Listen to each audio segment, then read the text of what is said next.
this, okay? Sharks in the water, okay? Sharks in the 44 hungry sharks smelling blood that will not be denied. Not because of our love for winning, because our extreme hatred for losing. Be Western champs! Win the game!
Take a look now at the starting Edmonton Eskimos defense.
And next up, take a look at the Edmonton Eskimos starting offensive lineup.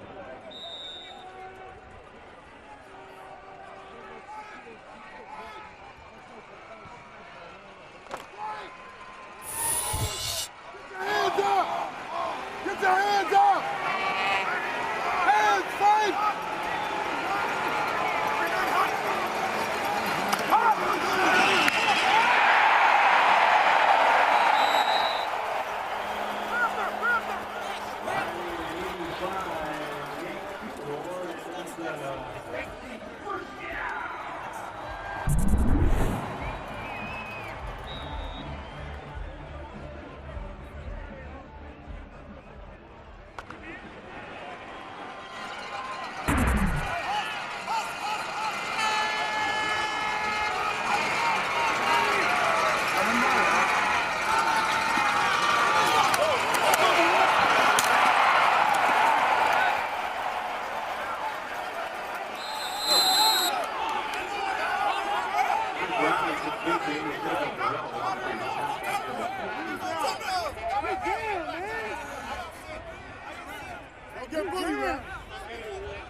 Watch contact at 5.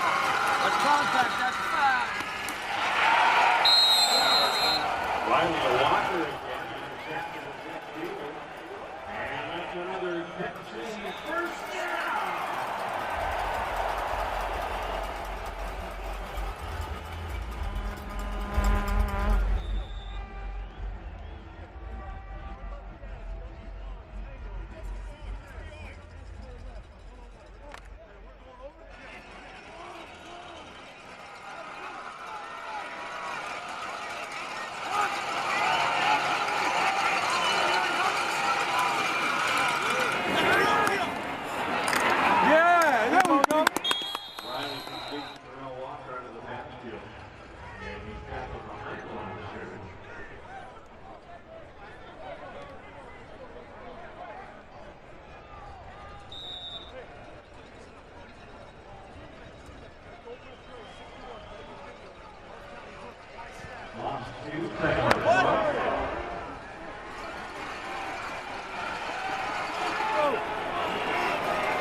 Deckard of Wetaskiwin, Alberta. You could win the ultimate $25,000 home theater package from Visions Electronics if a kickoff's returned for a touchdown in this game, thanks to Safeway's Touchdown to Win promotion. And if a second kickoff is returned all the way on this one, you can also win $1 million. Alan, good luck with that. Let's go back to Chris and Glenn.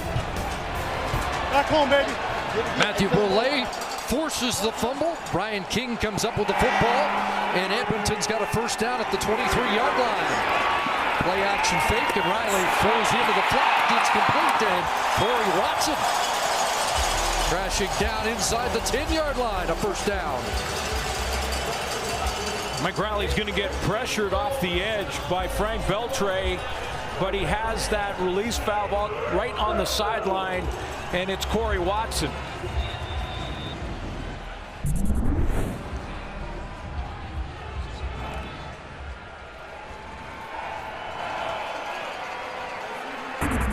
Watson out of Concordia just signed a new 2-year extension. Gives the Eskimos first and goal. Kendall Lawrence into the offense. And they'll swing it to Lawrence. To the 5. Kendall Lawrence hits a roadblock and gets driven back.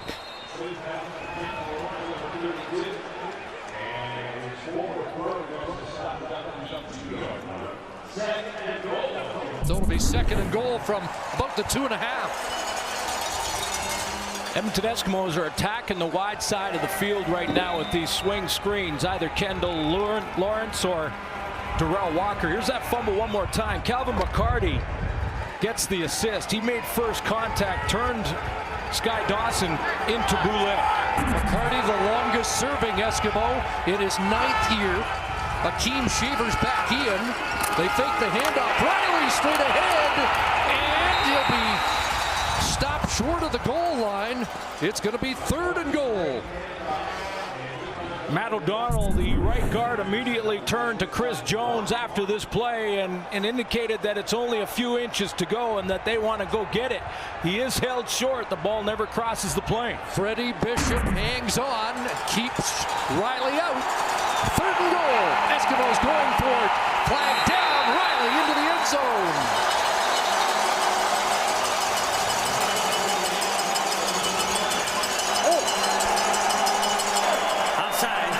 Calgary, number 28. Penalties refused. Result of the play. Touchdown. Brandon Smith offside. Mike Riley into the end zone behind.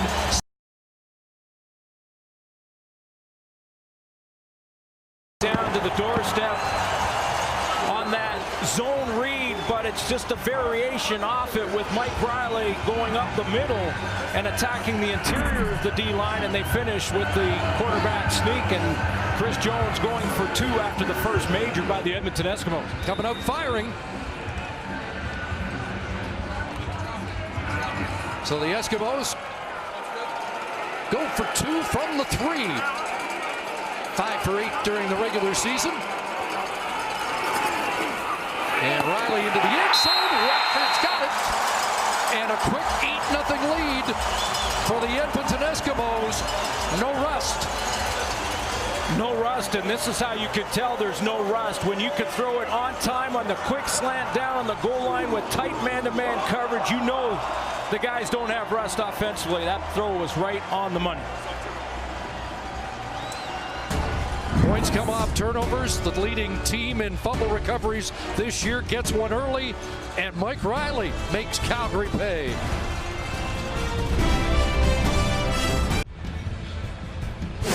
The CFL playoffs on TSN are brought to you by Wendy's Gouda Bacon Cheeseburger and Bacon Fondue Fries. Wendy's, now that's better.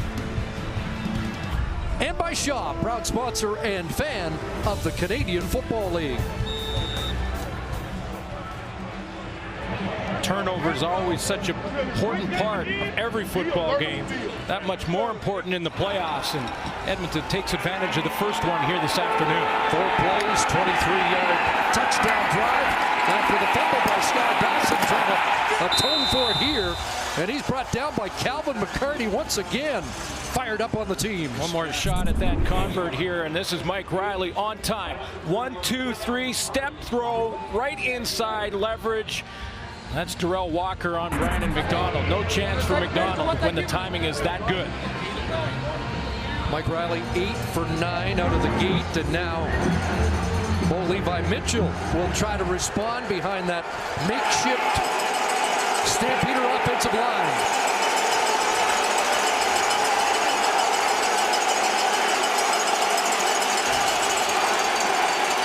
Into the hands of Messam, straight ahead, and he has about 3. Let's take a look at that Stamps offensive line.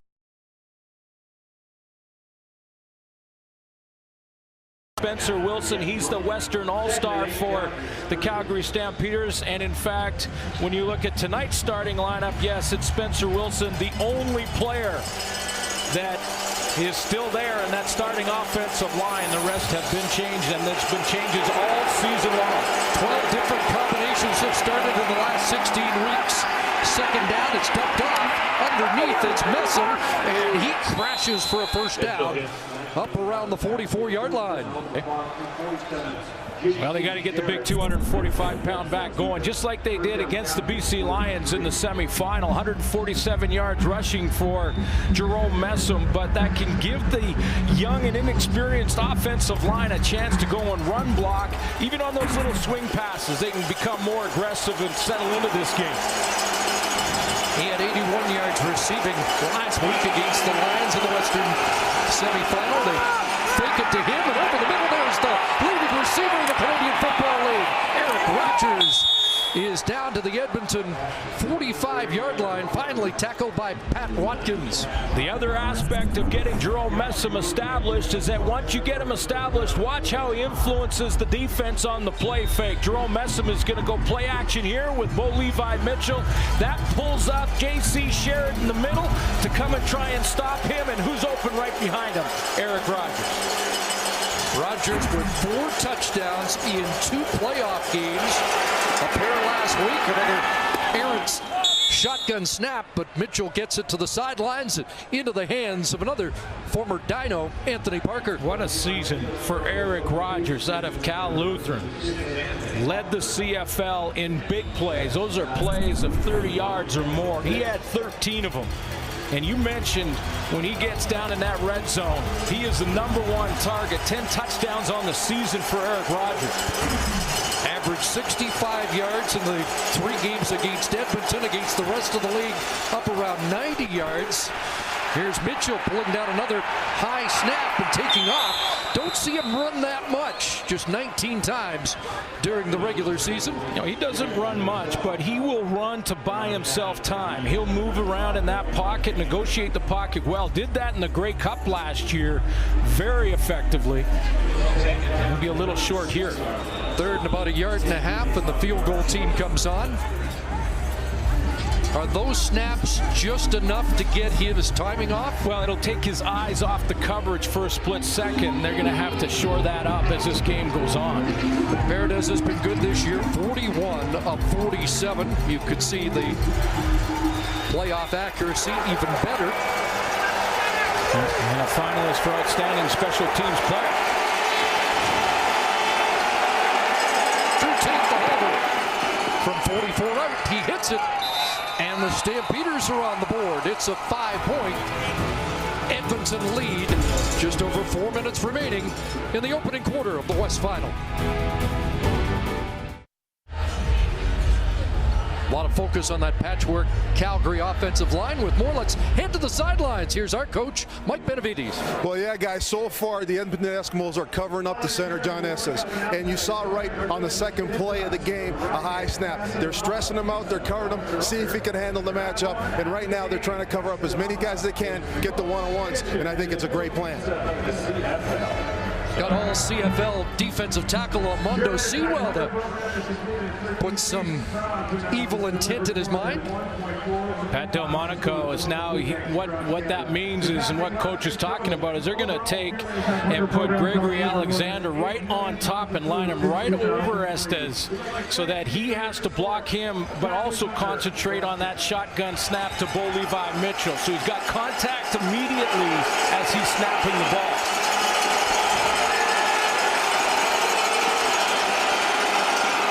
First down, and there's Joe West across the middle. So Bo Levi Mitchell finding an open spot in that secondary a couple of times over the middle for 17. And the first catch of the game for Joe West. Yeah, we talked to the coaching staff about why, if Jeff Fuller was close or if he's ready, and he was healthy and ready to go, but Joe West playing so well. They had some issues with the Canadian ratio, so they could only take one of the two, but couldn't take Joe West off the roster. He's playing too well. First down up near the 50. And Messam hits midfield and has 5. Dexter McCoyle, J.C. Sherritt on the stop. So they try and cover up those guard and right tackle in Carl Lavoie here. And let's see on this run play, Estes comes out, nice block as he takes that cover-up position by Alexander, and he takes that contact and gets a little run bubble. Undersized, high football IQ, former Arizona Cardinal, started 54 games at the University of Hawaii. Here's Mitchell again, crosser, he's got Eric Rogers once again at a hurdle. Out of bounds, a couple of extra yards to put an exclamation point on it. Boy, Eric Rogers is so smooth in his route running. It doesn't look like he's even moving until he goes by you. He's just down the seam here. Nice, easy break across the middle. A 30-yard gain and a little fun at the end as he hurdles over Patrick Watkins. And Patrick Watkins is 6'5". This is a high hurdle. 4 catches, 71, and 2 touchdowns last week. He has a couple of big grabs already, and he's getting closer to his neighborhood.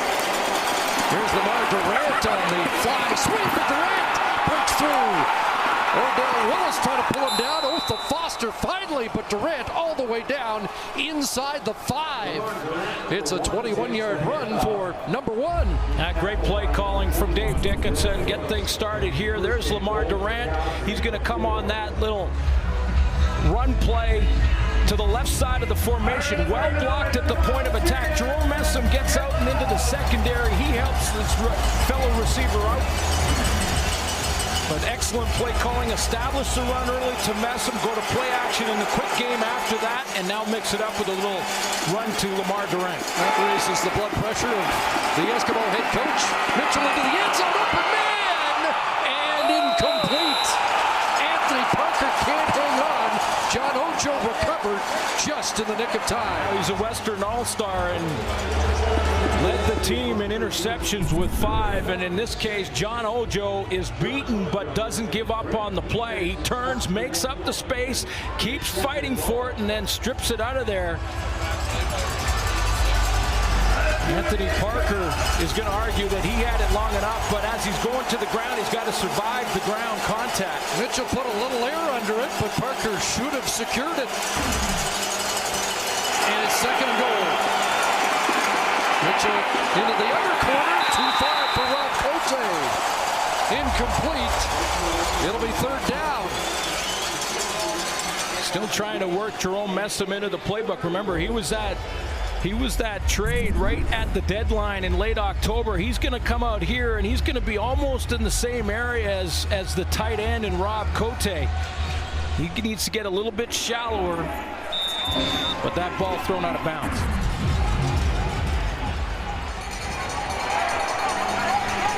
So an impressive drive comes up short, and Paredes on to attempt his second field goal of the game. This from 11 yards out.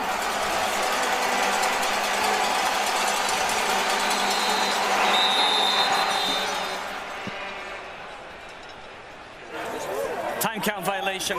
Calgary, number 4. 5-yard penalty. Third down. So they'll back up 5. Things getting a little heated in the trenches there. Well, we shouldn't be surprised about that with these two teams. Edmonton had to exercise the demon. They could not beat Calgary all of last year. Got them twice out of 3 games this year. Can they do it one more time and get to the cup? So from 16 out, Paredes just gets it through. Hooks it inside the bar, and the discussion continues here as the first quarter comes to an end. A quick start for the Eskimos. Fumble recovery and then an early touchdown. Stampeders answering with a pair of field goals. 8-6 after 1 quarter. Coaches yesterday mentioned this probably will come down to a mistake or two. The first mistake of the game made by Calgary, despite an edge in stats. They trailed by 2. Turnovers are so important in every football game, and they got the 8 points. The Edmonton Eskimos off that first turnover by Sky Dawson. But I like the way that Dave Dickinson is calling this game offensively for Calgary right now. He's got Jerome Messam established early in that quarter, then went to quick play action so Bo Levi Mitchell could get out of his hands quickly, and then mixing it up with a little fly sweep there to Lamar Durant. This is good play calling to allow that makeshift offensive line, Chris, to settle in. Be interesting to see if the Eskimos are able to mount a run game today without Shakir Bell or Chad Simpson. Chris Jones,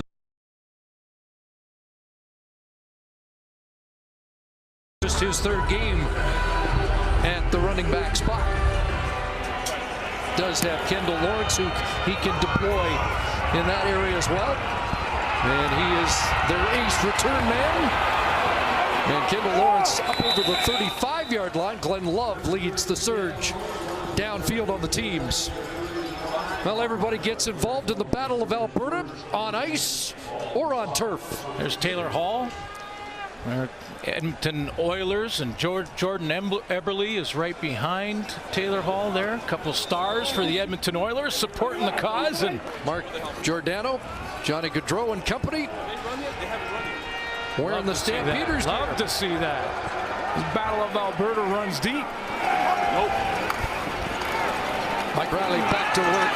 Underneath it goes. Shamad Chambers has a catch.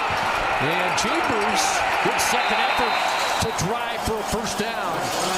Working against Adam Berger. You know, it's one thing when you see something you want to try and exploit offensively, and I think Edmonton's doing that. They're going to test Berger out there now. Calgary can make a change and go with Ciante Evans at corner. Berger gets up limping after this quick throw to Shamad Chambers. They don't want to go too far, though, from what's got them here, which is the short side and Bowman and Darrell Walker. 12-yard pickup, but a first down. And now onto the ground. And that is the newcomer Shavers, and Micah Johnson stuffs that. Boy, he's had a good year at defensive tackle, number 93. And they're right now, Chris, making a substitution, and Ciante Evans has come to play the wide side corner. They're going to bring in Jeff Heck now to play more of a 30 front, which is 3 down linemen and 4 linebackers, and Heck will be the extra linebacker. Rich Stubler is trying to mix it up now, especially on second down. They do have to juggle because of the ratio to make sure they have 7 Canadians on the field. They also have defensive tackle Derek Wigan out of Queens on the field right now, and a pass underneath is caught by Bowman, and they convert on second down.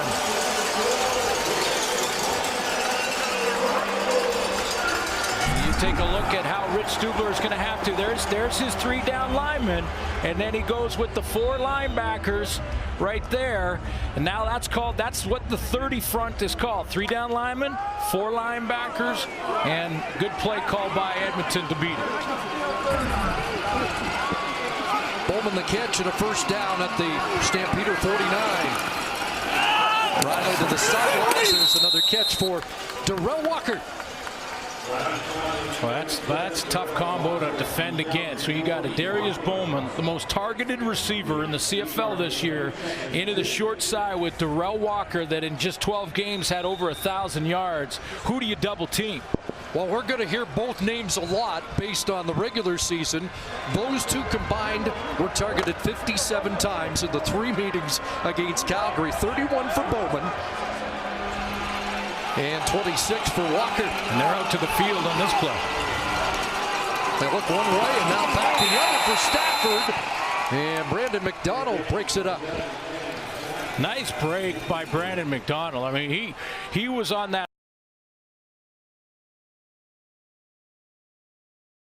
perfect to the inside. This time McDonald over the top, gets his left arm around and knocks that one down. So 1-1.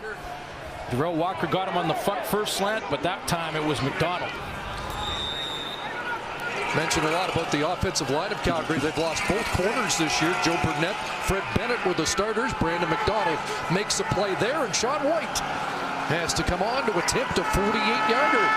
Oh, wait a minute. So Jordan Lynch on 3rd and 2 off the left side. And inside the 40-yard line has the first down. This is why coaches will tell you, given the choice between having to play the semifinal right to the final and get to the Grey Cup that way, or having a long break to prepare, they'll tell you, give me the break so I can prepare some extra plays, some extra wrinkles. And here is your holder, Jordan Lynch, coming up. Remember, he's a 3rd-string quarterback. Just enough by the length of the football.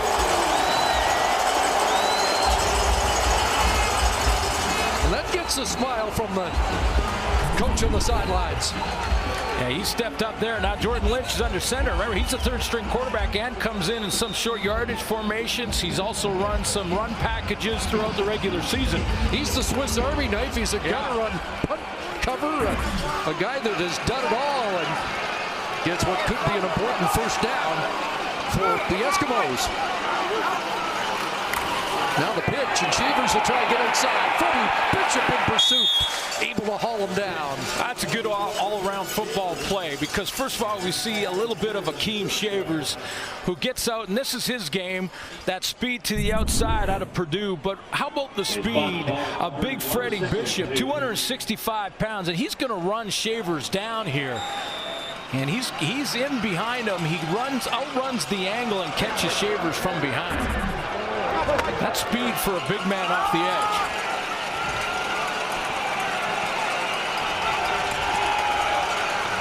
Second and 2. Bowman was motioning. Handoff inside, and Shavers crashes inside the 30 and is close to another first down. Played his final 2 years at Purdue. 5'11", 203 pounds. No Shakir Bell, no Chad Simpson, so it's Akeem Shavers, and 292 attempts in college at Purdue. He had a 4.8-yard average, 5.5 in limited playing time this year. Mike Riley says he had not made a bust all practice. Remember, he started as a defensive back when he first got to Edmonton. Explosive back, but in his hands again to the outside. At the NFL Combine, an 11-foot standing broad jump. I had a long talk with Mike Riley about if he was concerned with Akeem Shavers and the limited playing time that he had coming into this big important game in the West Final. He said not at all, because, you know, he started when Aaron Grimes got hurt. He went and practiced as a defensive back. He's such a great athlete and football mind. He has not made a bust in practice. He knows exactly where to be, and he can pass protect. Quarterbacks like the guy who says the #1 priority is pass pro. Shavers again, and this time Juwan Simpson waiting in the hole. The middle linebacker shuts it down.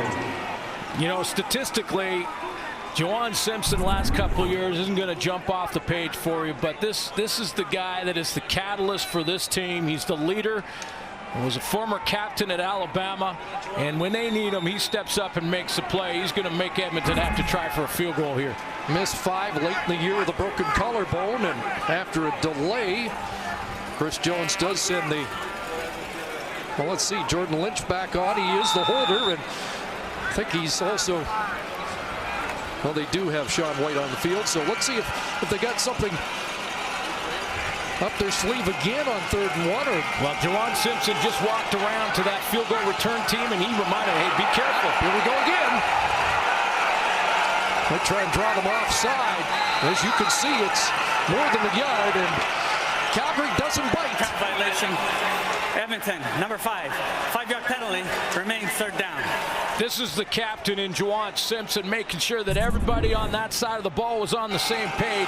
Juwan Simpson, look at him bark out right in the middle there, telling everybody, hey, this is a fake coming. Make sure you're ready. Don't let it happen second time in a row. And Jordan Lynch has to pull the plug and say, no, we don't have it. Heartbeat of the defense. Juwan That's Simpson. what veterans do. So White from 32 yards out. Got that. And it's a 5-point Edmonton lead. Just past the 6-minute mark, second quarter at Commonwealth. This Saturday, the warm-up to the biggest party of the year. Grey Cup Saturday gets you set with CFL Player Awards, features from team practices and more. It all gets underway noon Eastern, 9 a.m. Pacific on TSN 3. Red and black plaid optional. Congratulations to the Ottawa Red Blacks and Henry Burris, who is a finalist for Outstanding Player, and he'll go toe-to-toe and head-to-head against Bo Levi Mitchell. Takes the field against this Edmonton defense. What a game the Eastern Final was. Here it's a 5-point Edmonton lead as they shovel it inside, and Jerome Messam goes to work. He was terrific last week in a receiving role with 81 yards after the catch. Well, Estes makes the big block right in the middle. He's got one guy that he's got to take out of there, or this little shovel pass doesn't work to Jerome Messam, and that guy is Armando Sewell. He takes him out of the hole. That allows Messam to get to the second level and into the secondary. Third straight game, Messam's playing a former team of his. Started against Saskatchewan, against PC, and now gets stacked up against his old team, the Edmonton Eskimos. Dexter McCoyle helped shut the door in his face that time. Yes, 3 years ago, traded for a 6th-round draft pick. Former Edmonton Eskimo. And told us yesterday that there was a suggestion he might be going to Ottawa. Sean Levin was lobbying for him, called his agent to find out if there was anything there, and 2 days later, he became a Stampeder. Passing the flat, Joe West is loose in front of Watkins, and West has a first down catch into Eskimo territory. Just a brilliant move by John Hufnagel to make that trade at the deadline to get Messam. This is a nice timing throw from Bo Levi Mitchell, using all his targets, and he finds Joe West right on the sideline. John Hufnagel's offense settling in now. And we got a timeout called by the Eskimos. Edmonton. Right now, Chris Jones is talking to Patrick Watkins as if he's missed a couple of assignments here and trying to get him lined up. He's not happy. 3-time All-Canadian corner. Chris Jones gave the team 10 days off. Last game was November 1st. Brought them back. They went 3 hard days of practice, and then on day 3 had a scrimmage. Offense against defense, ones against ones. Try and get that intensity back. Odell Willis said, if you think we're going to show some rust, you don't know our head coach. I haven't seen rust per se, but that was just some assignment issues that Chris Jones wanted to get lined up. And 3 weeks is a long time. No getting around it. Matt Walter into the game now. He takes the handoff, and Armando Sewell wraps him up. Well, there's all weapons all over the field. You take a look at the Calgary Stampeders and where Eric Rogers ranks. Manny Arsenault, number 4. Chris Williams, 3rd in the league in receiving. And Darius Bowman, who's in this game this afternoon, number 2. And Eric Rogers, number 1.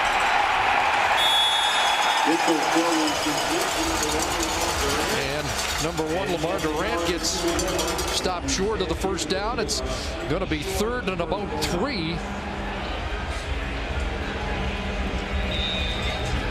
Second fastest coach in CFL history to 100 wins. Got there this year, John Hufnagel. His final season on the sideline as the head coach, will move up into the executive offices as GM next year. And Dave Dickinson will take over on the sideline. Forecast at the moment as Paredes lines up for 48 yards out, and got it. Rennie Paredes. Coach who leaves no stone unturned in making sure his team's ready. With more on Chris Jones and his prep for this game, to the sidelines, Ryan Rashog. Yeah, Chris, and a bit of a coaching mentor for Chris Jones has become Bill Parcells, and Jones phoned him last week looking for some advice on whether or not to take the team indoors to practice because it was chilly, or to leave them outside. And Coach Parcells said, well, you might as well leave them outside and don't overdo it. And he also asked, are you doing any wet ball drills? To which Jones responded, I wasn't planning on it. And he said, well, what if it rains? So Chris Jones Jones had a bucket of water on the sidelines, and they were dipping the footballs in it, and the players were not loving it, but leaving no stone unturned, as you said. Getting ready for a frozen, maybe turf and game. Taking a shot here. And Darrell Walker, the intended target. Incomplete, but a flag down. Brandon McDonald in coverage. Draws the flag. Great receivers have that second gear, and Darrell Walker certainly has that. Calgary, number 31. Point of foul, automatic first down. He comes out of his break in a really glide mode and then takes an extra hard step, and that draws the foul from Brandon McDonald over the shoulder. If there's any question, he grabs his waist and slows his progress to the football. That's classic pass interference. 39-yard penalty. Just 5 pass interference calls against Calgary all season long. Fewest in the league, and Darrell Walker the intended target there, and it looked like he might have got tackled before. To ask, what about that second play? Tried to go tempo offense, call it quickly so that Calgary can't make any personnel changes. Got away with that one. Walker burst onto the scene with a 14-catch game against Hamilton, 183 yards, and challenge flag. Chris Jones thought he saw pass interference as well. 6-7-2-2. And maybe it was just that he saw his quarterback arguing the play aggressively, and because of that thought there must be something out there he wants to take another look at. Edmonton is challenging the rule on the field of defensive pass interference. We'll review the play. Again, challengeable this year. So they'll review that last play, and we'll have a verdict when we come back.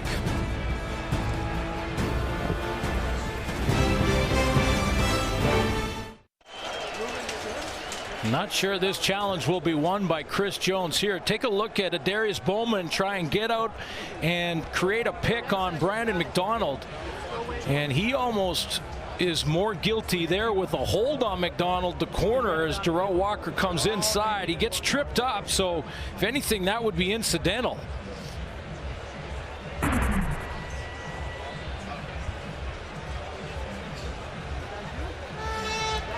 You can't challenge offensive PI. You can only challenge defensive pass interference. That's a change this year.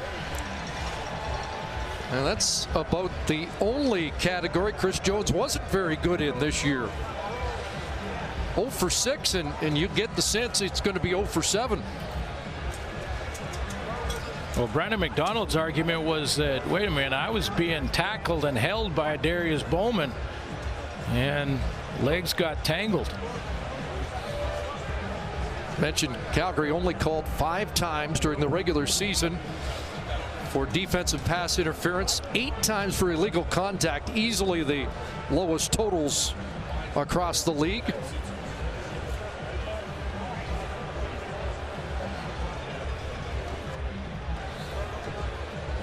Well, this has not really been an issue for either of these teams when you talk about illegal contact or pass interference. 1 and 4. Edmonton, yeah, the best team in the league, Chris. Edmonton 14 PIs and 7 illegal contacts. I think you're going to see in the rules committee meetings this year a real push. It's been determined by the command center that we have pass interference. Wow. On Calgary, number 31. It's a 10-yard penalty, automatic first down.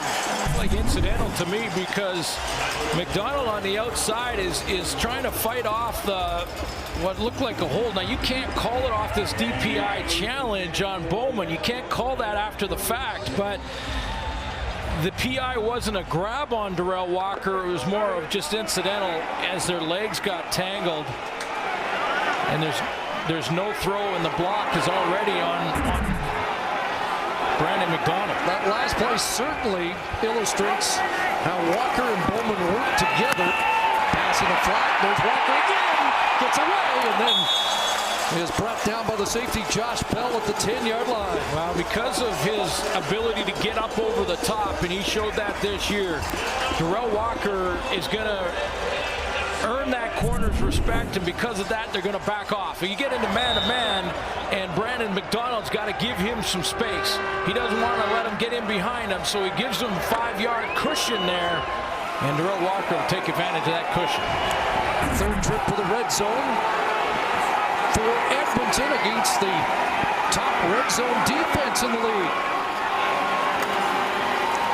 They'll swing it out, and Shavers unable to hold on to that. That was a fastball. We'll swing pass to Akeem Shavers. Only 31 times this year Calgary had opponents travel to the red zone. Keon Raymond real close to catching that off the tip. He had that interception against the BC Lions for a touchdown in the semifinal. His 8th career touchdown, but because the playoff game doesn't count as what would have been the record breaker. Riley throwing back in the end zone, and too far for Darius Bowman with Brandon Smith in his hip pocket. Calgary Stampeders go with that 30 front again, and this time they don't get the pressure. Mike Riley had all day to throw this, and Darius Bowman's going to work himself open, but Riley misses him at the back of the end zone. He's got that dig and the in route to begin with. You can see Brandon Smith recovering. Just 3-man pressure, though, from the Calgary Stampeders, and they're stopped by the 5-man protection up front. So Riley has lots of time. He just can't find an open receiver. Still a stop for Rick Stubler's defense. Edmonton 1 for 3 in the red zone, and Sean White drills the short field goal to make it a 5-point Edmonton lead once again.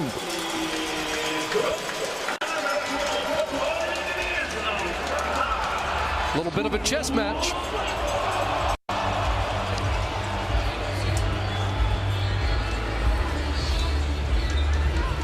And we didn't expect a shootout during the regular season. Labor Day, Calgary wins 16-7. The rematch 27-16 to Edmonton, and then the tiebreaker 15-11 for the Eskimos. And that got them home field with both teams at 14-4.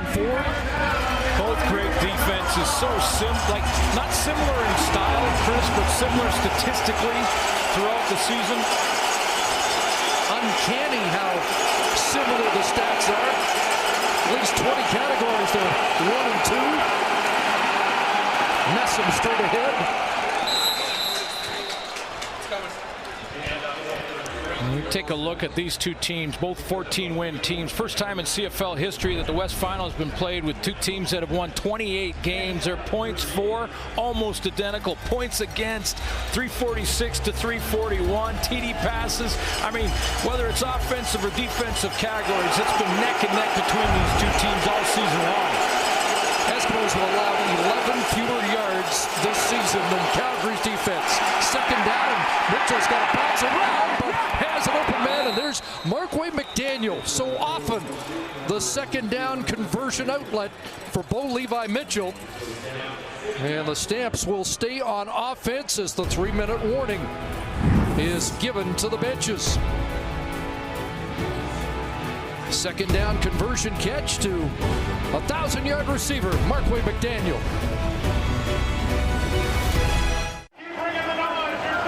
Rod Smith into the panel, getting set for live at the half. We'll talk about the gambling Chris Jones. Couple of key plays for the Eskimos, Calgary's offense, and we'll hear from the guys in Ottawa too. And the Red Blacks' big win over the Tiger Cats to get the Grey Cup 103. Back to Chris and Glenn. Thank you, Rod. 5-point Edmonton lead. First down for Calgary at the Stampeder 50. Made Simon Charbonneau-Campo, who has not played since week 3 when he suffered a broken leg, has a huge catch here and a 39-yard pickup. Great catch. It starts with protection for Bo Levi Mitchell. Has all day to throw back in the pocket so he can wait for Campo to come open on that corner route. In behind Koshi season. A big one here. And the Stamps in business as they hand it off to Messam. And he breaks a tackle. Second level and a first down to around the 10. Chris Jones has been agitated all first half about the play of his defense. This is a #1 ranked defense that has given up some yards now. That corner out in behind, we saw him earlier get into the ear of Patrick Watkins. Flag down. They ranked second against the run in the regular season. They were the #1 team against the pass in the regular season. Major foul, unnecessary roughness. Calgary, number 86. First down had been gained on a play. We'll go back 15 yards from that point. First down, Calgary. Costly penalty against Anthony Parker, but after the first down. And they're backed up to the 25.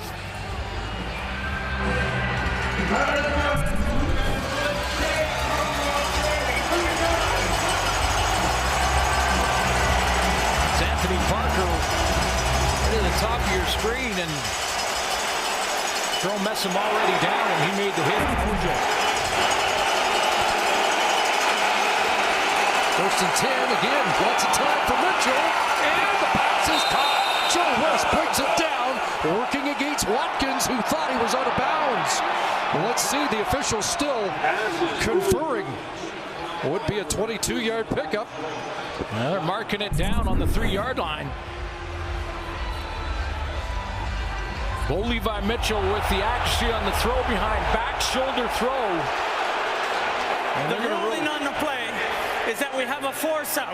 The player would have come down in bounds, but was forced to out of bounds. That's the correct call. Pass, first down. That is the correct call. You could see that Joe West would have come down in bounds if not for being pushed by Patrick Watkins. Back shoulder throw. What a catch by Joe West. 3 for 50 for West in this first half. 1st and goal from the 3. Mitchell incomplete. Wanted West again. Should mention, Suits, on the completion to both Charbonneau Campo and West, a lot of time for Bo Levi Mitchell behind that offensive line we've talked about. That's exactly why I brought it up. They're now starting to settle in. Good play calling early. Jerome Messam pointing to himself. He thought he missed a protection assignment there, but that old line has settled in nicely. And on this drive, Bo Levi Mitchell's had lots of time to throw the football. Is this time for Eric Rogers? 2nd and goal. And that one batted down, knocked down. Dion Lacey, who was noted for a stare down on Labor Day during the coin toss. A knockdown here, and the field goal team has to come on.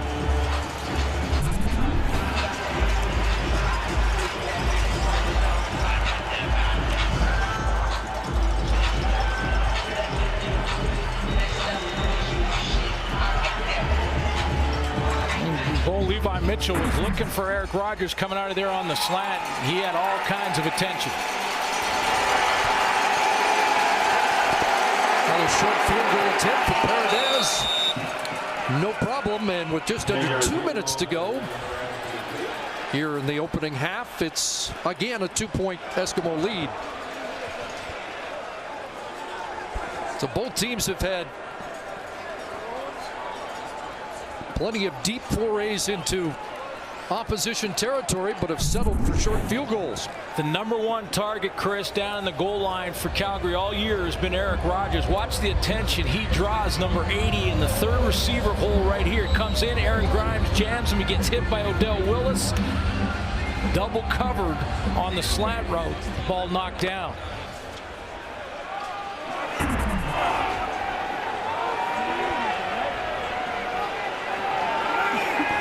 Edmonton takes over at their 35. A pump from Riley. He's got some time, but has to dump it off for those Shavers. Up at the 43, Junior Turner the tackle after a pickup of 8. And overall, the philosophy for both these teams right now, it seems to be to not send a whole bunch of pressure and exotic blitzes, but to be patient.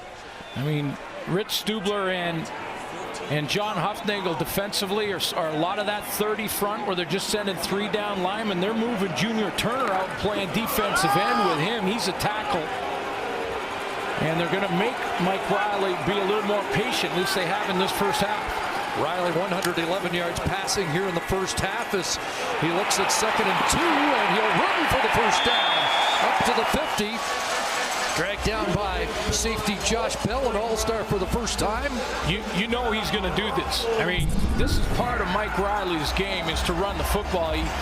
He only played in 10 games this year. He had 9 starts, won the last 8 of the regular season. But you take a look at his rushing on average for a quarterback, #1 in the CFL. He will run, especially when the game's on the line. And or the season on the line. Yes. That ball that floated, it just got to Chambers, nearly picked up. Shamad Chambers the catch, and Ciante Evans can't believe he's not running the other way with the football. Yeah, see, this is the substitution. Now they switch up Adam Berger and put Evans out to the wide corner, and he jumps this one quickly and just misses. Good concentration by Shamad Chambers to hang on, missed most of the season due to injury. Second catch for Chambers, coming back off an ACL injury last year. Over the middle, Bowman's got it. Down around the 30, another Edmonton first down. They're in field goal range, but time to do more damage than that. Boy, if this is Mike Riley putting it right on Bowman, he had no choice but to catch this one. Inside leverage for Bowman on that slant, right out in front of Brandon Smith. Ball put right on him on time. Third catch for Bowman, 31 yards receiving. And back into his hands again. Boy, he was amped up when we talked to him yesterday. He said the boys are already calling it an instant classic, and they hadn't even kicked it off yet. Yeah, these two teams, we talked about their battle through the regular season. Second and 5. And the slant broken up there, intended for Chambers. They're going to call pass interference against Ciante Evans. So that's the third PI call against Calgary. And as mentioned, a team that only had 5 in the first 18 games. And Ciante Evans right here, and it looked to me live like the timing pass just a little off. Calgary, number 0. Yep. 10-yard penalty, automatic first down. Another good call. That's Ciante Evans, just a split second too soon on the hit that twisted Chambers around as the ball was arriving.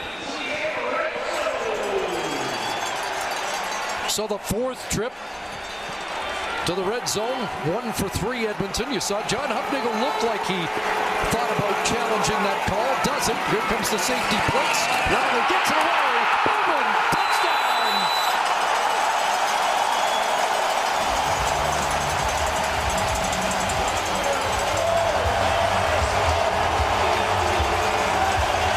And maybe this is why they don't send too much pressure, or at least they haven't in this first half, because if you send pressure, you mentioned safety blitz, if you send pressure, that Bowman just stretches to that cone on Brandon Smith, coming right into your living room. Just spilled some popcorn.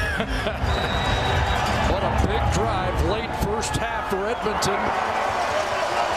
Punching it in, and now they'll... Let's go! You need 4 more. Let's go! 4 more. For the one-point convert. I'm not 7 plays, 75 yards for an Eskimo touchdown, and the extra point from Sean White is good. Biggest lead of the West Final as the Eskimos are up by 9.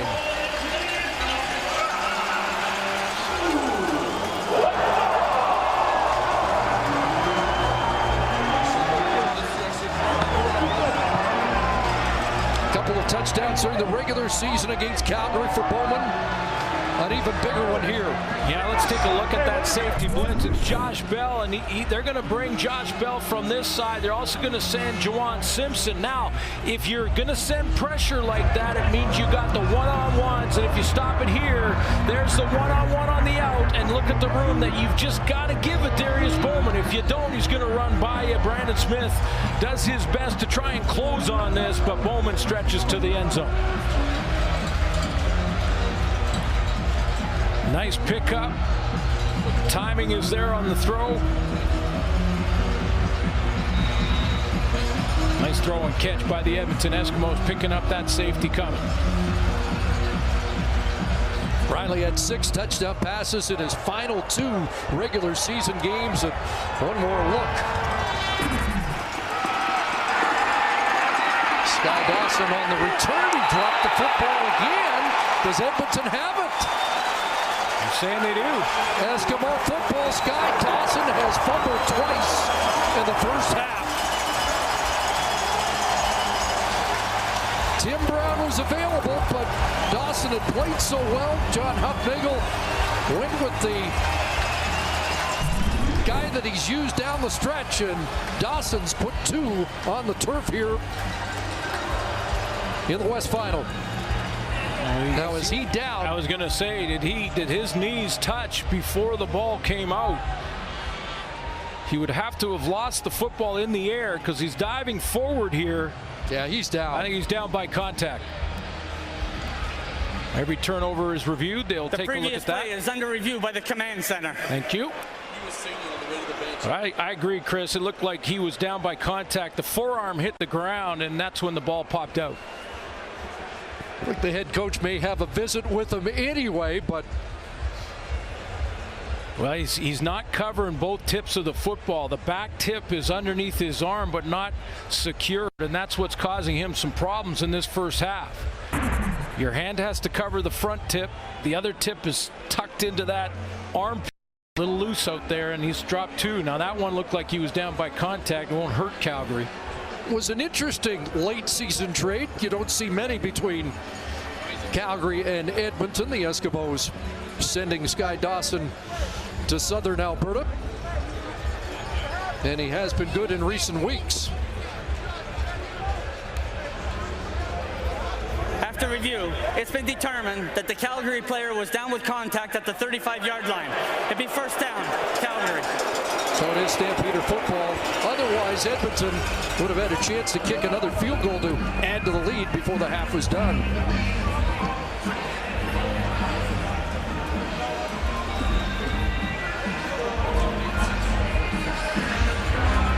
Well, we've seen Calgary Hail Mary more than once in recent years. Late in the opening half. They'll hand it off to the big guy instead. Messam tackled by Blair Smith.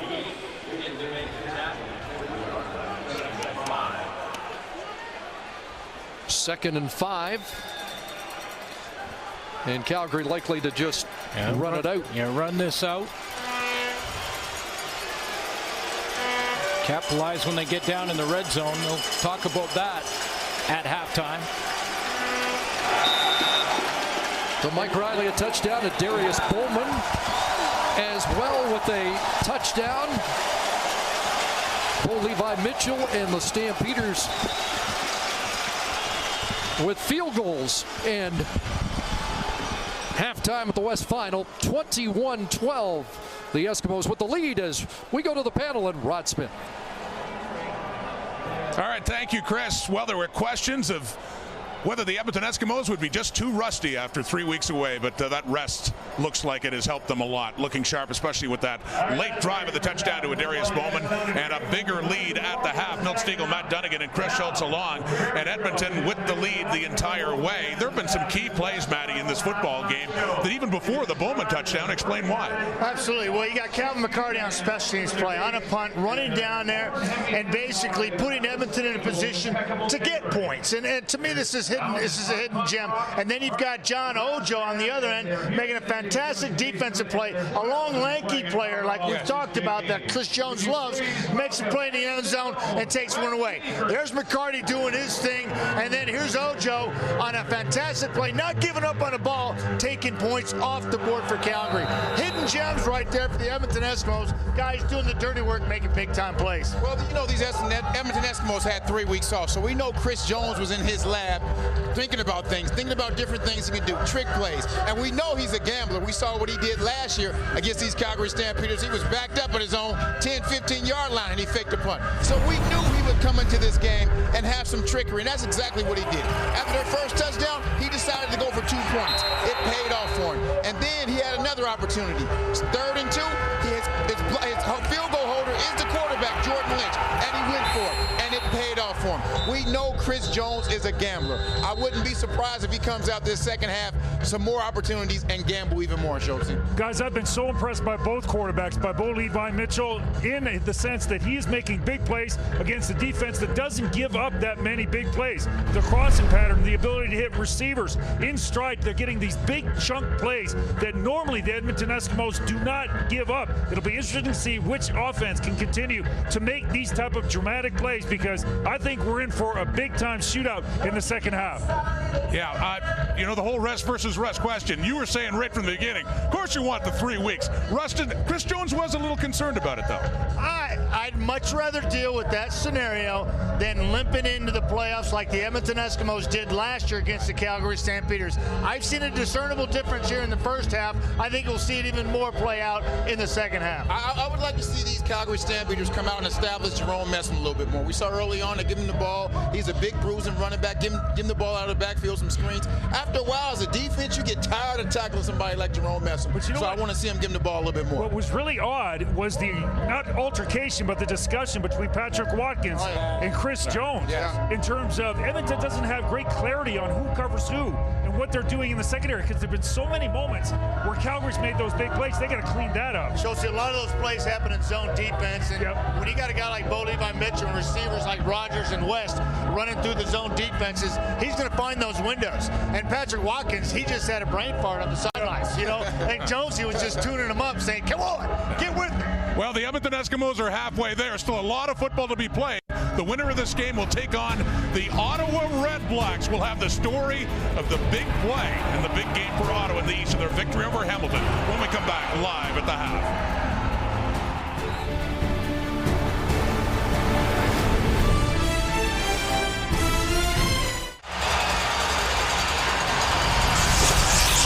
Headed to the second half with a Grey Cup berth on the line in Edmonton.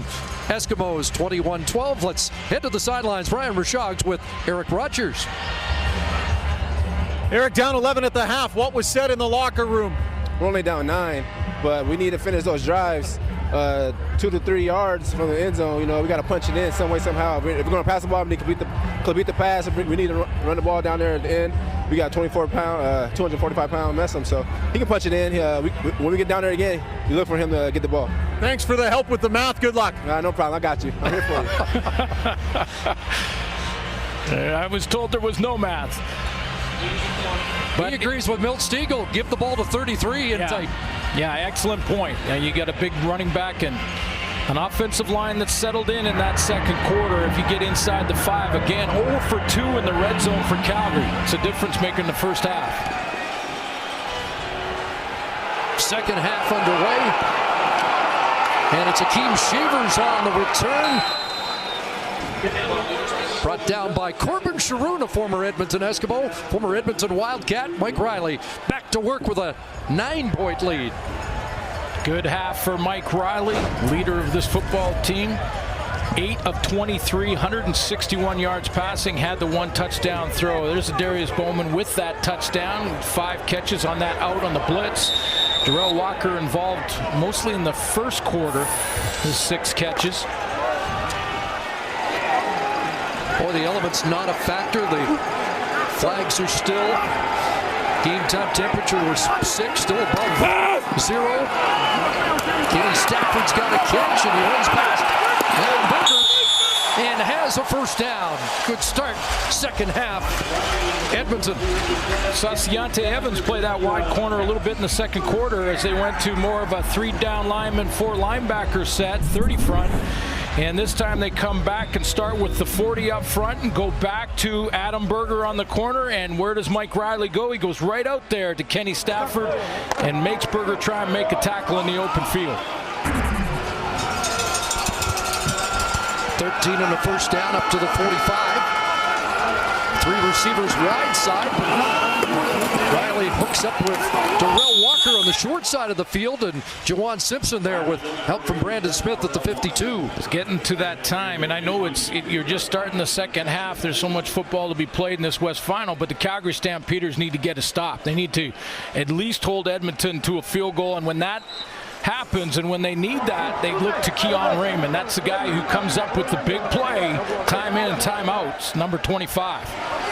Lions had a good start last week, and then Raymond nullified all that with a pick six that switched the momentum of the game. 2nd and 3. Looks like the Eskimos are offside as Perry Watson has the catch. He's going to be a yard short of the first down, but again, Edmonton was offside, it would appear. It depends on where they mark this football, because if it's well short, looks like it's inside a yard. So likely, so they'll have to take the penalty. Yeah, they'll have to take the penalty and go back to 2nd and medium to long here with 6 yards. Well, it's going to be 7 yards. Outside, Edmonton, 87. 5-yard penalty, remaining 2nd down. Darrell Walker wasn't a little bit offside. He was 3-4 yards offside on that play.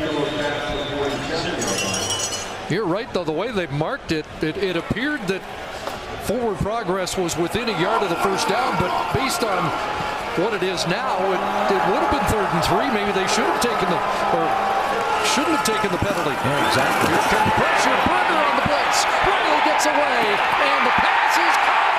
Kenny Stafford comes down with it in battle against Jamal Roll. First of all, it's Mike Riley avoiding the blitz off the edge, and it looked like, to me, it was Freddie Bishop. Contact on a receiver. Calgary, number 28. Penalty is reclined.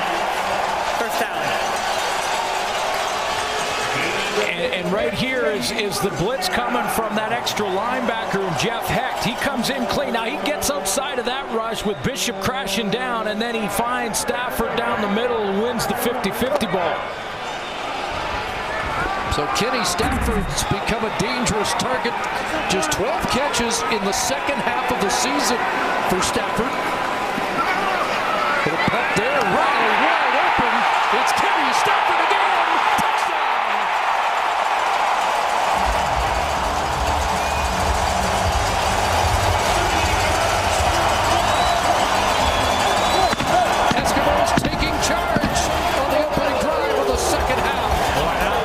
Deep hole. I mentioned the importance of a stop early in this 2nd half for Calgary. They don't get it.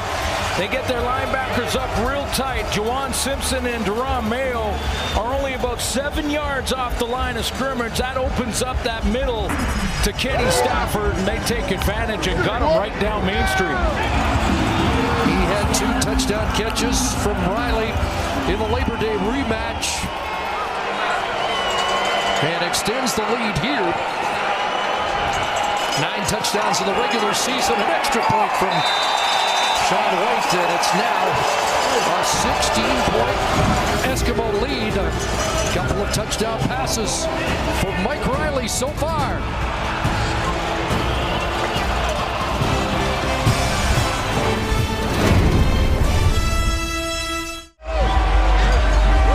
Share your best game day pictures and videos on Twitter and Instagram using the hashtag MarchFanCam. And you can be featured on the CFL on TSN. Visit tsn.ca/MarchFanCam for terms. Bet there's more than a few from the nation's capital today.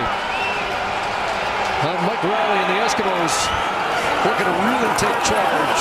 Darrell Walker on the end around, and he gets bounced out by Brandon Smith just across midfield. Chris Jones in some historic company with his first 2 seasons of work as a head coach. Boy, there's some big names on that list. In the first 36 games, Chris Jones 26-10. And you take a look at Mark Trestman just below him. Don Matthews, one of the greatest coaches of all time in the Canadian Football League. Frank Ivey at the top of that list. Great start for Chris Jones. Now, can he get over the hump and get to the big game? 2nd and 7. Riley steps up and fires, and he's got it. Darius Bowman once again. Bowman dropped the ball, and does Calgary have it? They're ruling him down by contact, I think, Chris, but boy, it was a tight window here for Mike Riley to get it to Bowman. He's going to come from the left. Usually he's in the short side of the field, but he comes from. And did that ball come out before he's down by contact? No. No. Elbow touches, then the ball comes out. Good call by the official. Brandon Smith the all-CFL defensive half with his hands full against Pullman. 1st and 10. Riley keeper, and he gets a heavy jolt there. Keon Raymond stepped up, and now Justin Sorensen to the aid of his quarterback. They get involved. This is the reverse, or just a different type of version of the zone read. Usually you see zone read where the running back takes the interior run and the quarterback gets the edge. This one, it's the fake to the receiver around the edge, and the quarterback takes the interior run lanes. In Mike Riley, they do it a little bit differently. Stephen McAdoo, the offensive coordinator, has made that as a little bit of a change-up. So now you've got to try and track Riley and the guy that was the fake. The back in last case was the receiver, but it can be the running back. 2nd and 6. Riley's got time to pass underneath to Darrell Walker. Taken down. There's Raymond on the job once again. And it will be 3rd down. Keon Raven, that's a big tackle in the open field. It's going to give the Calgary Stampeders a chance here. I think kick this field goal, that's one thing. They score a major there, and it could be, that's a long way back for Calgary now. That's a big tackle in the open field. Raymond, one of those 8-year vets, core guys that started with the 2008 Grey Cup victory. Charleston Hughes, Jawan Simpson, part of that group. Brandon Smith, another. Sean White from 31 out. He's got it again. A guy that considered retirement mid-season has been virtually automatic since coming to Edmonton. Well, a guy who knows his way to the end zone. Stampeders need him now. 8 minutes left, 3rd quarter. Eric Rogers and the Stamps trailing. Dickinson, the architect of this Calgary offense, and he's got to find a winning formula in comeback mode here today.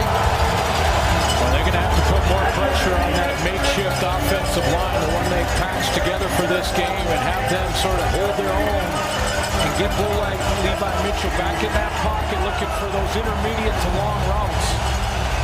There's still plenty of time left in this game, but their sense of urgency's got to ramp up a notch now. Starts to take Jerome Messam out of the game plan a little bit as this game goes on, and they have this deficit to make up. Eskimos have scored on 5 consecutive possessions.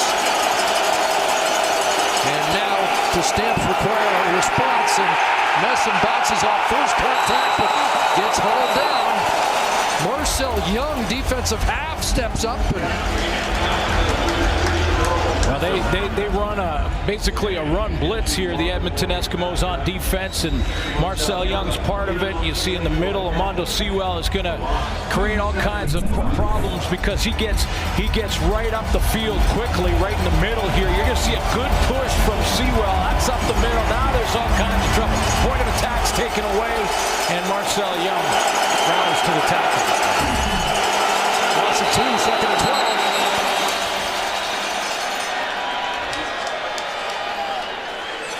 Time count violation. Calgary, number 19. 5-yard penalty. Remains 2nd down.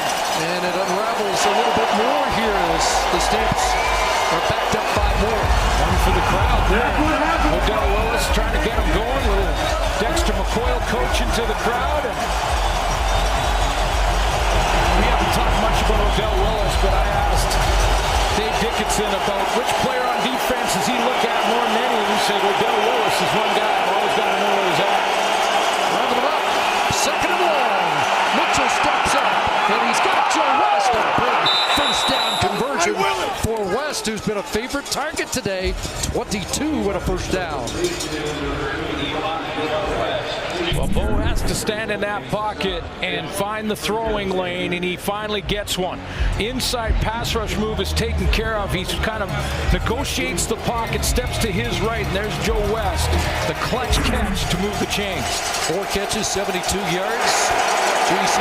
Sheriff brings a stop to the play, but a first down Calgary at the Stampeder 50-yard line. Back into the hands of Messam, and he falls forward for maybe 3. The big play that Messa made in the semifinal game was that little swing pass that he took for big yards and yards after the catch. And I asked Bo Levi Mitchell about that play. He said, yeah, he went up to Messa and said, hey, I'm going to throw it out there to you. You go and make a couple of guys miss. They can use him in the passing game as well. 53 catches in the regular season.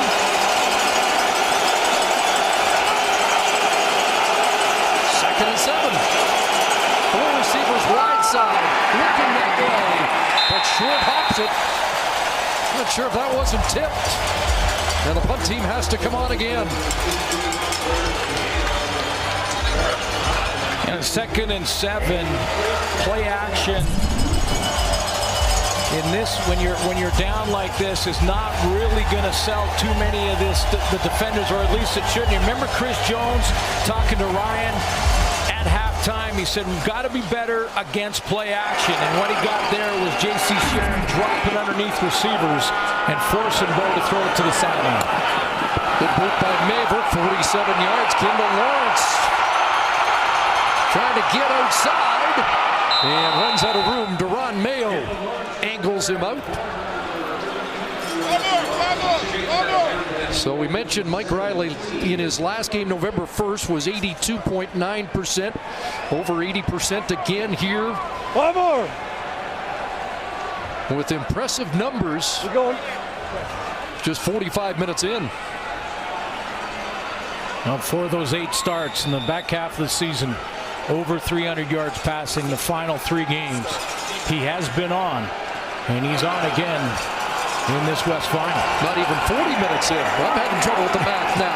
Deepest start of the game for Edmonton. And Riley, pass drop.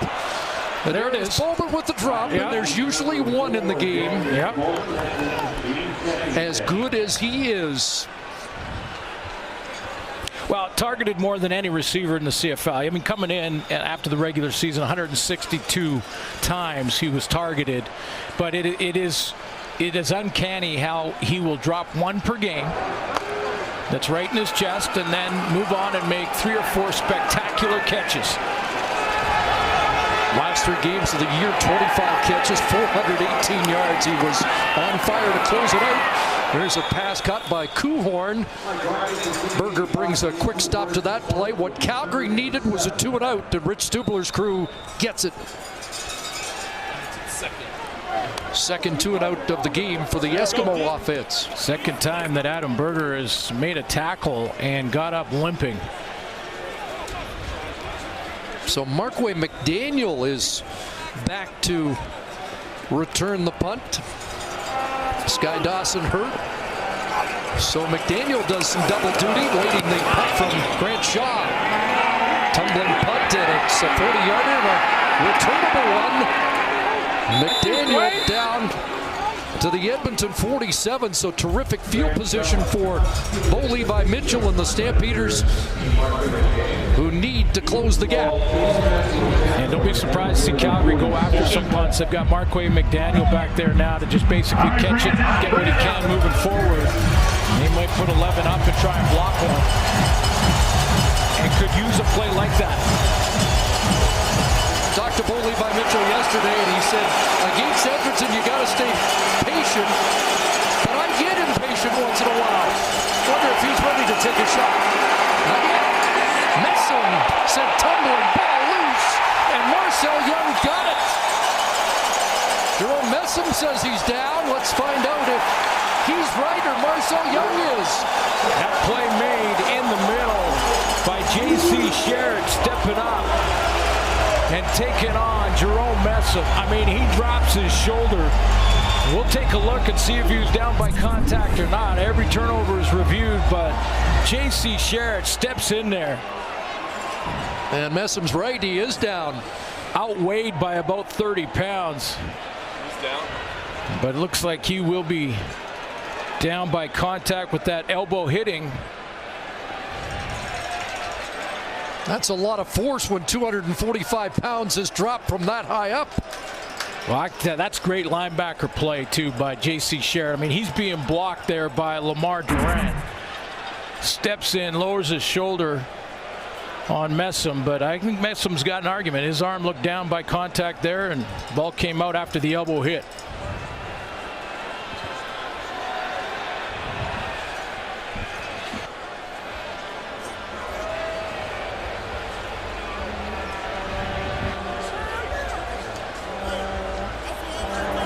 So we await the ruling from the command center.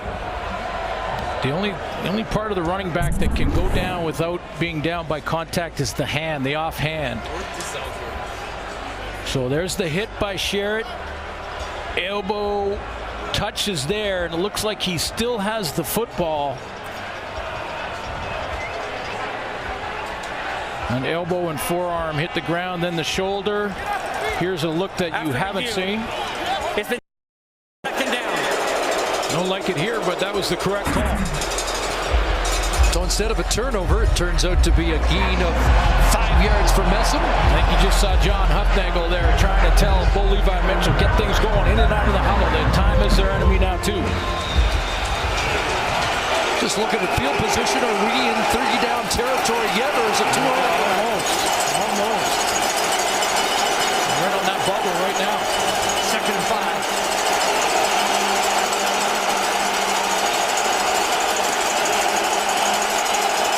Receivers bunch to the short side. They hand it off, and do they get it off in time?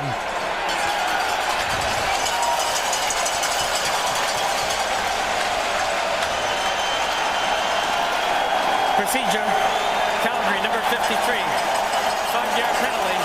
Remains 2nd down. Odell Willis went right to the sideline, almost to the Calgary bench, and congratulated the crowd on drawing another penalty. That's the second that the crowd noise has caused problems for Mitchell.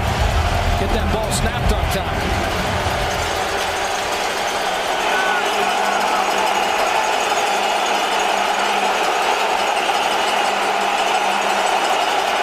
Well, 2nd and 10. Mitchell crosser, Joe West bobbled the football, and he'll take the hit short of the first down. Not sure he was going to get there anyway, but that double clutch looked like it cost him yards. Hufnagel's going to go with points. Still got a full quarter. So it says just on the bubble, get it to a 2-possession game, and this is a good decision by the 100-win head coach.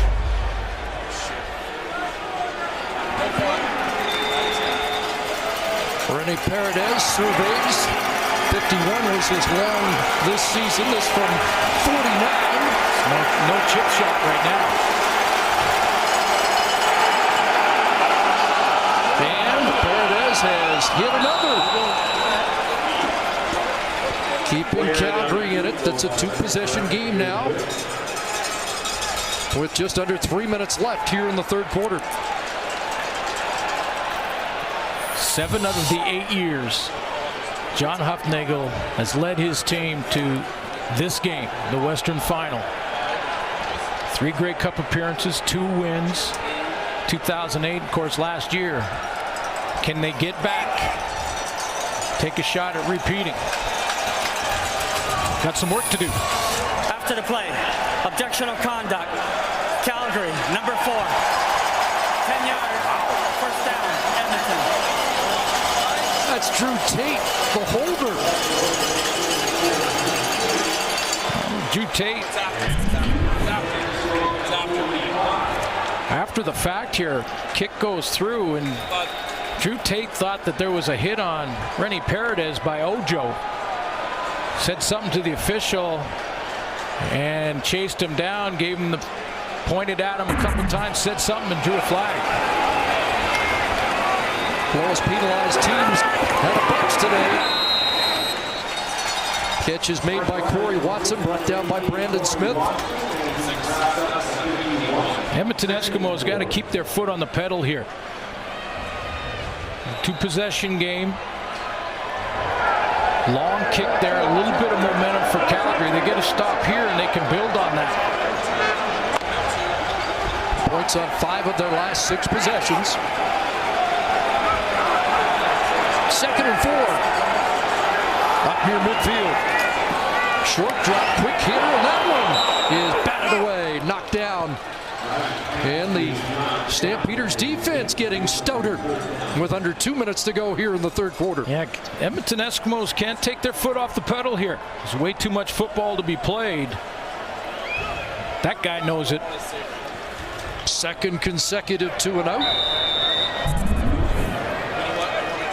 Micah Johnson is a beast in the middle. I asked Chris Jones, I said, tell me one guy on the Calgary defense that most impresses you. He didn't even hesitate. He said 93. 93 is almost unblockable.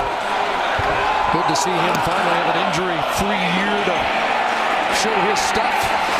Good kick by Shaw. McDaniel on the return. And he's out beyond the 20-yard line. Dion Lacey gets into his face, and they get Lacey out of there before he takes a penalty. He's still at it, and he may draw a flag yet. Jones got to rein in him and off the track sometimes, and he's got to rein it in. He's lucky he didn't get a call here. That should be a taunting call, and I'm shocked that there's not a flag thrown on that one.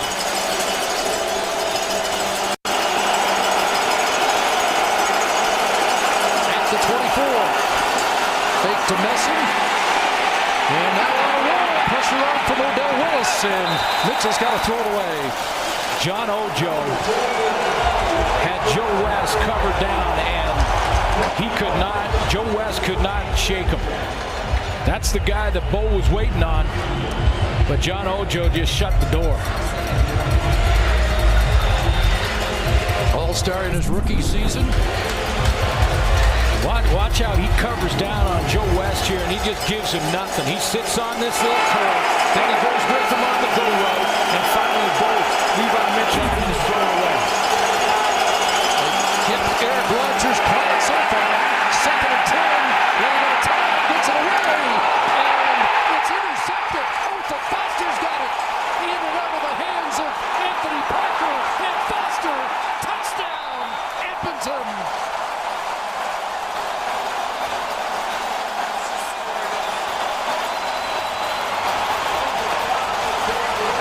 There is a flag. Mitchell was indicating that it's against Edmonton. The officials are huddling up. Illegal contact on a receiver. Edmonton, 10-yard penalty. First down, Calgary. Don't get a number on who the culprit is that takes an Edmonton touchdown off the board. Looked like the hit where the ball was thrown was on time, and a good hit there by Dexter McCoyle. Ball popped up to Otha Foster. That looked legal, but the contact happened away from that. We did not get a number. Stamps offense gets a reprieve. Messam, big hole, second level. And a first down run. Time for one more play. And the Eskimos defense starting to jaw with Jerome Messam. And one way or the other, we might have to get a penalty to try and stop the extra stuff. Can you imagine after this season I'm advocating a penalty call? Back into Messam's hands. That's not going anywhere. Ball came loose. Is it live? It's Dion Lacey.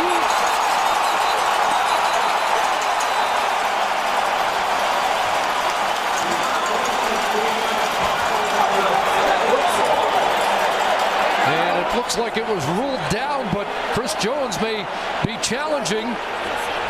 And that ball's popped loose 4 or 5 times today, and this time the Eskimos might win one of these challenges. Take a look and see if Jerome Messam is down. Hits the line of scrimmage here. That ball is out. That ball is out. And it is recovered immediately by Dion Lacey. You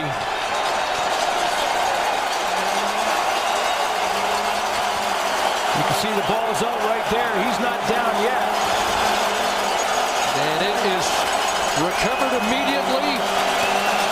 Lacey away, and after Otha Foster's touchdown was nullified by a penalty, let's find out if this touchdown stands after a challenge.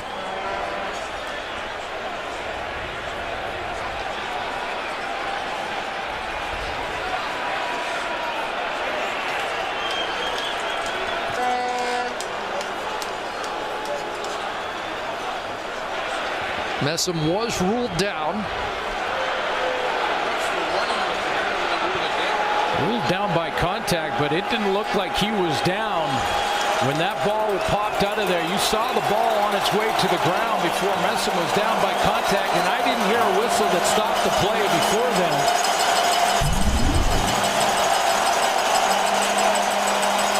Just to the bottom of your screen there. That ball is out before Messam is down. This is a touchdown. That's Armando Sewell who ripped it out. You can see Calgary still tried to make the tackle on Dion Lacey there, so they didn't stop playing either. This is an Edmonton touchdown. And it was an immediate recovery.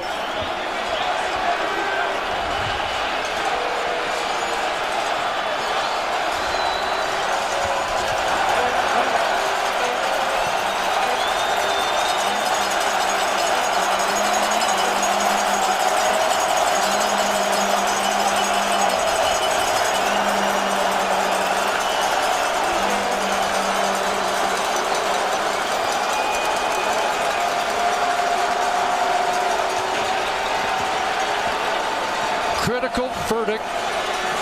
Just see if there was any whistle that would have possibly blown this play dead.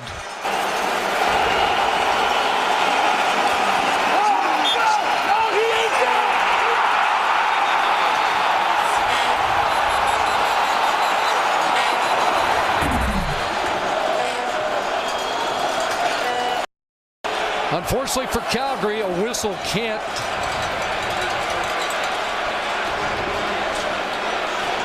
No, it has to stop the play well before the turnover. I'm not sure it did.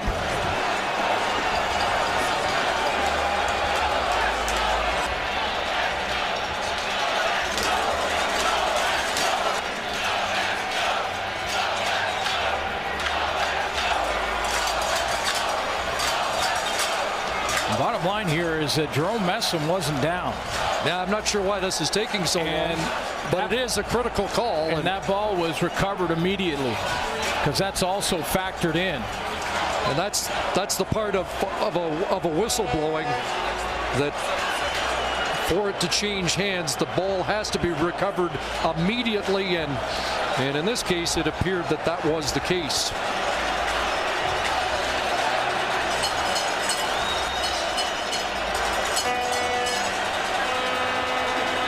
Doesn't look like Chris Jones got the answer he wanted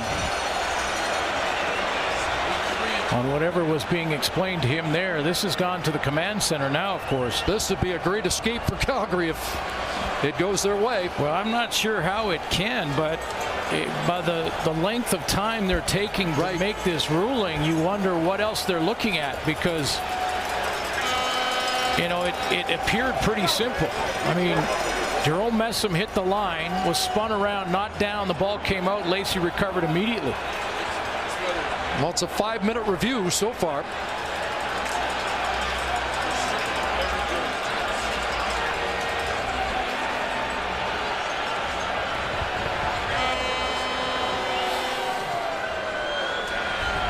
And you understand the importance of the call, but at the same time, this is something that has to be addressed. It has to be a little bit more expedient than this. Look at it again. I mean, was it closer than we thought? I don't think it was. I mean, there's the ball out, and then he touches well after that. I mean, Jerome Messam's backside is not on the ground yet, not there, and you could see the ball right there is out and loose. Chris Jones just threw the challenge flag again. On the play cannot be reviewed by the command center because the whistle went in. Edmonton can now challenge the ball. Edmonton can now challenge the call on the field. So they're saying the whistle blew to blow the play dead, but now that it has been, Edmonton can challenge.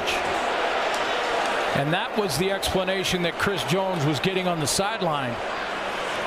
Thought we were long past that, but now the challenge is in effect. Well, it's going to be ruled a turnover. Now they're saying that the play was blown dead. After review, it's been determined that Edmonton did recover the ball. It'll be their ball on the 47-yard line. A 10-yard penalty for objectionable conduct. Number 40, Edmonton, for kicking the offensive ball into the stands. First down. So it is a fumble recovery. They do not allow Lacey to advance the football.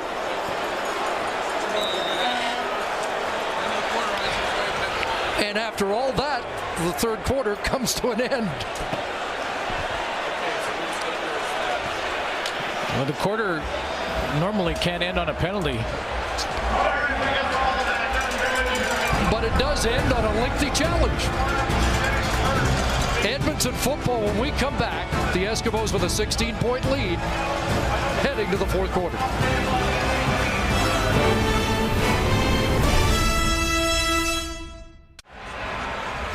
Had the Lacey touchdown stood, it might have been virtually lights out for Calgary.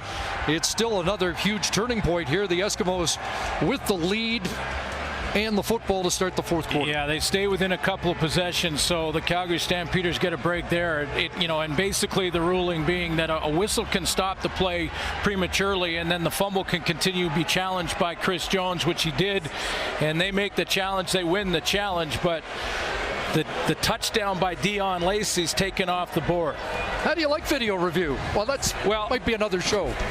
Yeah. Let's just say, I think, my opinion, Dion Lacey should have a touchdown on the board right now.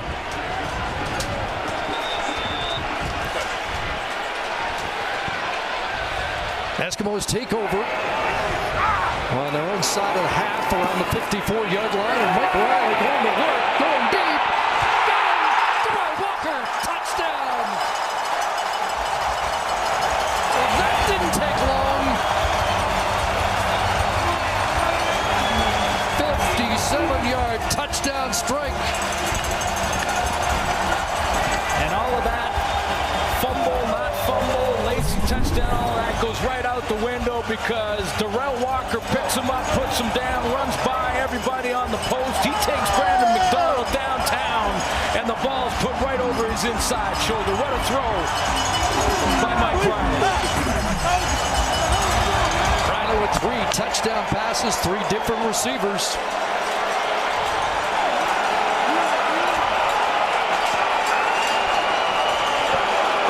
Got the defending Grey Cup champions on the ropes.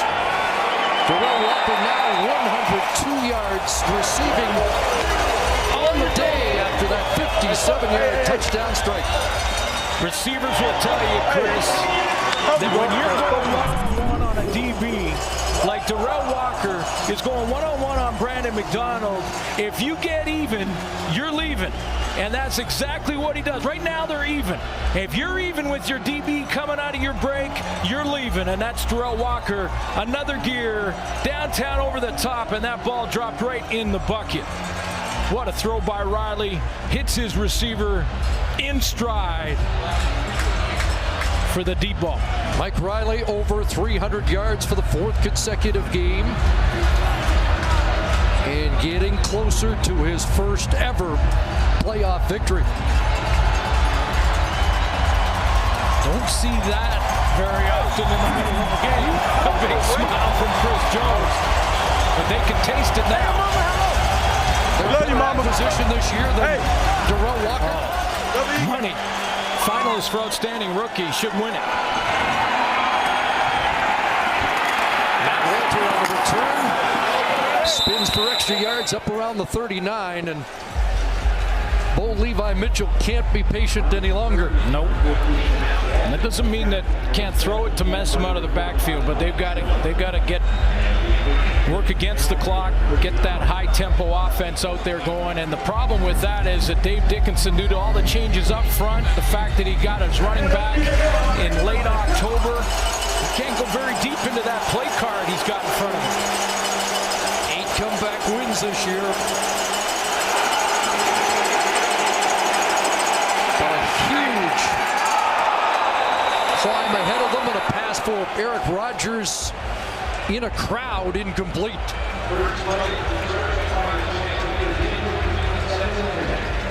Tried to go with Joe West down the rail there on the sideline on the Calgary bench. And Rogers on the post, but that time Rogers drew all kinds of covers. There were 3 Edmonton Eskimos in the area.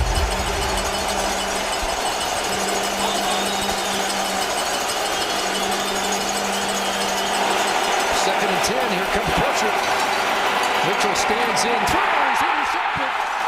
Picked up by Dexter McCoy, last year's Rookie of the Year.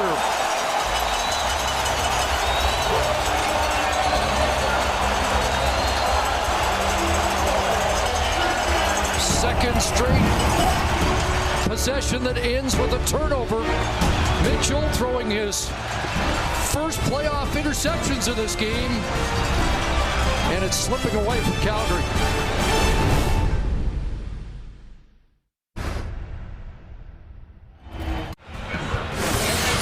The CFL playoffs on TSN are brought to you by GMC Sierra. We are professional grade. Well, Levi Mitchell thought Joe West was going to run that in route. Dexter McCoy dropped deep. West put the brakes on, and McCoy took it. First time Bo Levi Mitchell has thrown a playoff interception. Mike Riley to Kendall Lawrence. I'll show you what I'm talking about on that pick where Joe West is outside receiver there. There's McCoy. He's going to drop back deep. Now, West is running an in route or dig across the middle. And he's supposed to come and continue on there right into the middle. And you can see he puts the brakes on, and Dexter McCoy jumps the route. That is your Edmonton Eskimo nominee for outstanding defensive player, making another big play. Second and 3. Not available, goes the other way, and that's there for Corey Watson to pick up a first down. You know, last year they couldn't beat the Calgary Stampeders. The Edmonton Eskimos struggled at that. It was 4 games against Calgary, including that West final. They couldn't get it done, and that was the demon they had to exercise. Of course, when they got there, Mike Riley he was playing on one leg in the final last year. So it wasn't the Mike Riley we're used to. They're all healthy. You saw the jump in their step.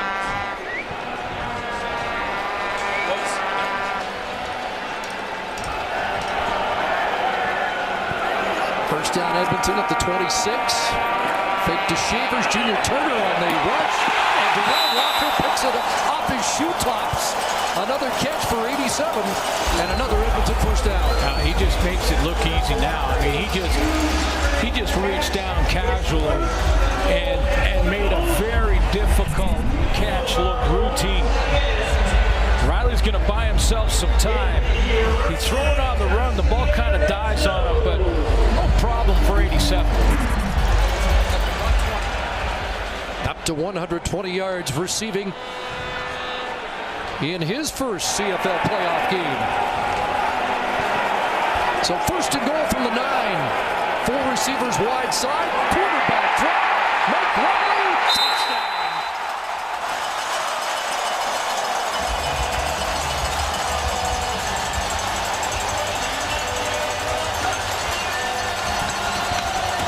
Booking a trip to Winnipeg with that run.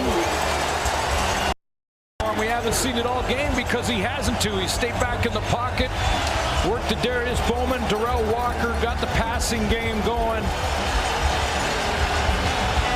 They opened up right down Main Street for Mike Riley. Parents are here, so is his wife. He's trying to get that ball to the family. And another completion. Another completion. That's the front row to just sit down for a sec.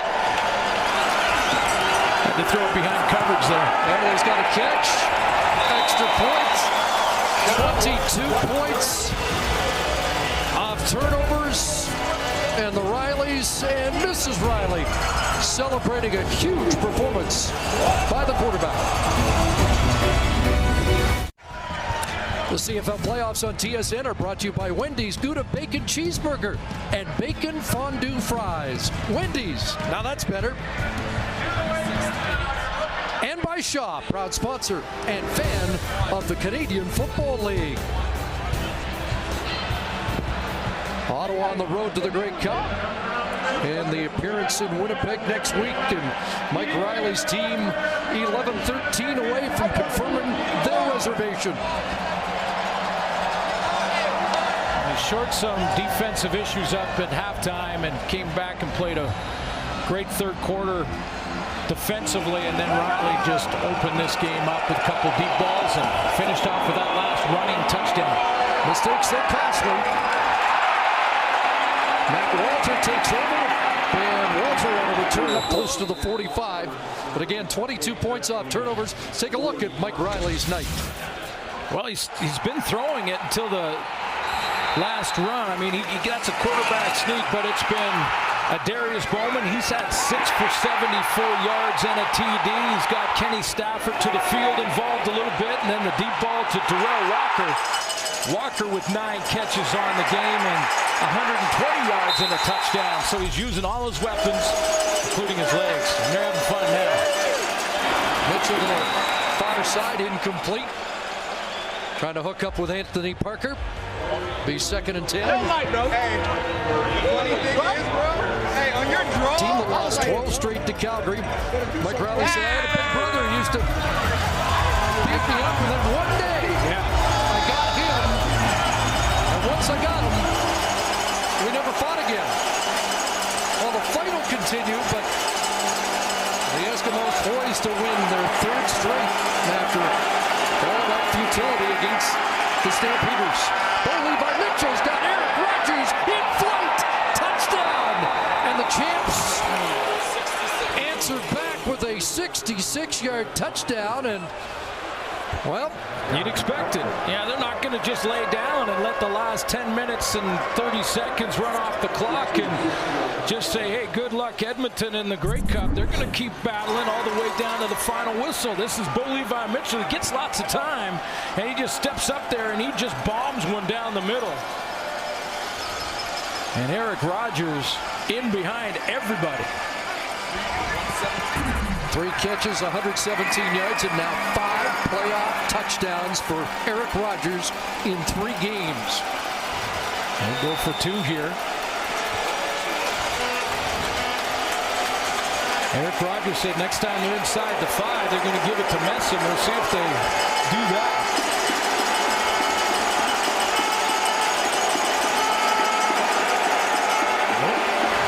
For 2 more.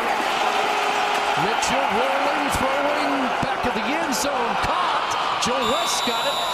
And 2 more. So 45-23 with 10:02 to go, and that causes some angst on the Edmonton sideline. Yes, it does. I think Chris Jones saw his team celebrating there, and now all of a sudden they've got their game face back on after Eric Rogers. Just nothing fancy about the route. He's just heading straight down the field, basic seam route. Dropped over his shoulder and in the end zone. 2-point convert, a great throw to throw Joe West open. So that's 1, but they need 3 more. Yeah, no question. It's a steep hill to climb here for Calgary, but they're going down swinging anyway. Boy, when you consider there were 23 points scored in the first meeting, the highest scoring game was a 43-point game, 26 in their last meeting, and we've got 68 on the board, and Chris Jones. he just reminded his entire team to look up at the clock. There's lots of time. No lead is safe. It's been one of the sayings for the Canadian Football League for some time. But a lot of work to be done, and they need to stop immediately. The Calgary Stampeders.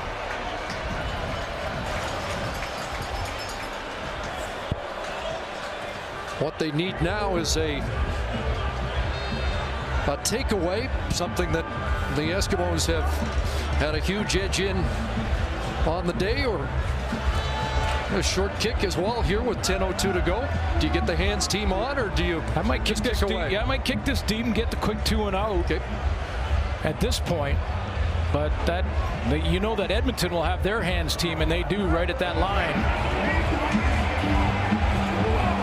just in case the onside kick is coming. The 11 players up. Kendall Lawrence, the lone deep man.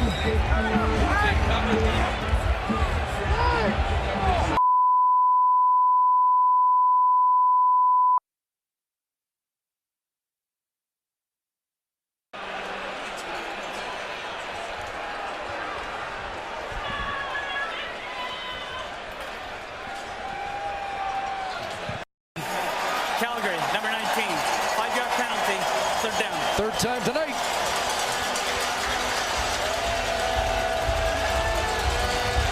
Home field advantage. That's how important it is to fight for the bye in the final and home field. Those are big calls. 3rd and 10.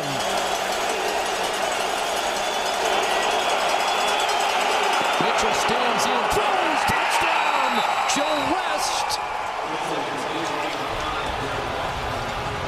And the Champs are not going quietly into the night. Oh, they're not. They are not.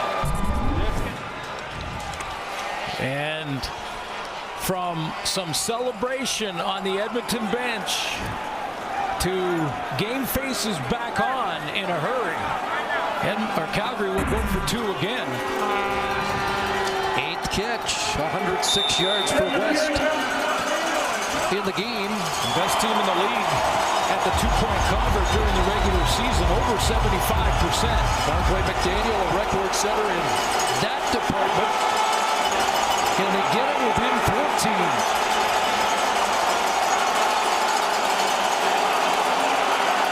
And that one batted down. It's still a 16-point lead. But wait, flag down. Dexter McCoyle, the knockdown. But it's a penalty against Edmonton. Pretty rough play. Came down with the, made contact with the helmet.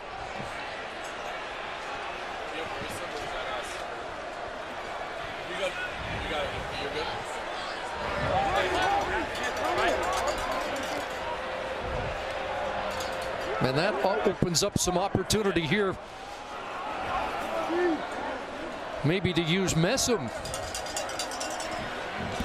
Major foul, roughing the passer. Edmonton, 37, half the distance to the goal. Retry the convert attempt. Call against Opha Foster.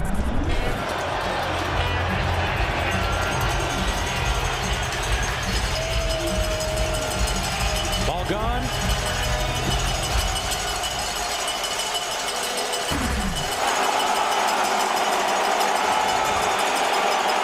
Messam in behind Brian Moniz. The 3 receivers go in motion. 14-point game with just under 5 minutes to go, which is a long time in the Canadian Football League. Hey, a ton of time. In fact, John Hufnagel doesn't have to try the onside kick. Moniz takes it to the left side of that rebuilt offensive line that's done a nice job in this game. And the defending champs are fighting back here.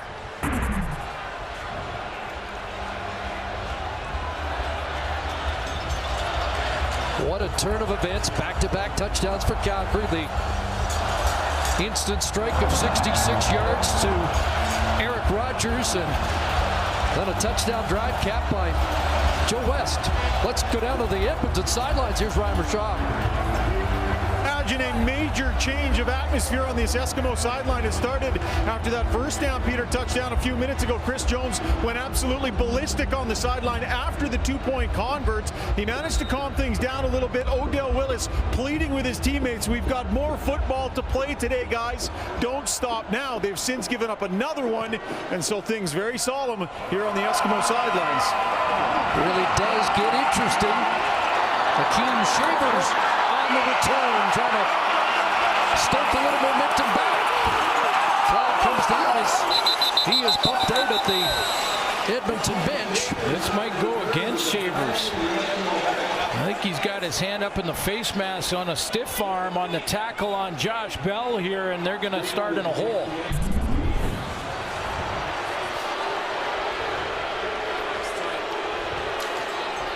There's that right hand up in the face of Bell.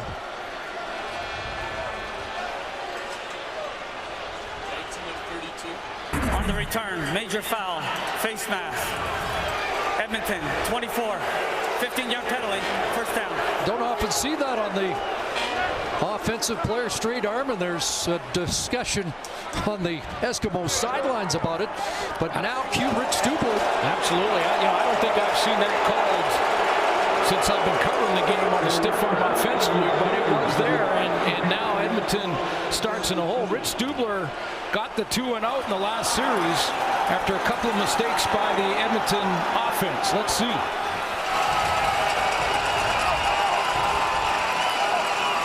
Riley hands it off. Shaver straight ahead. Good run on first down. Good call on first down. Settle things down a little bit. Get those offensive linemen to lean on their front hand and go run block. Get some good production on first down and start to get back into that offensive rhythm. You're moving the chains. Stampeders calling the timeout right now. 2nd and 2.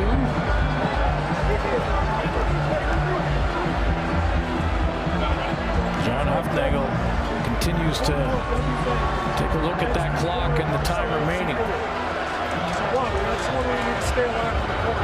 All his victories, all that he's accomplished, if they can leave here today as winners, it would go to the top of the list, wouldn't it? Well, they were down by 30 in the 4th. Around the 10-minute mark, Eric Rogers deep. And all of a sudden, timer.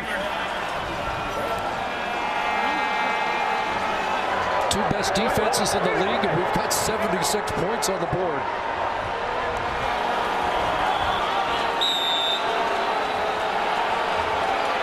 The old CFL game returned today. Sutton, Ottawa.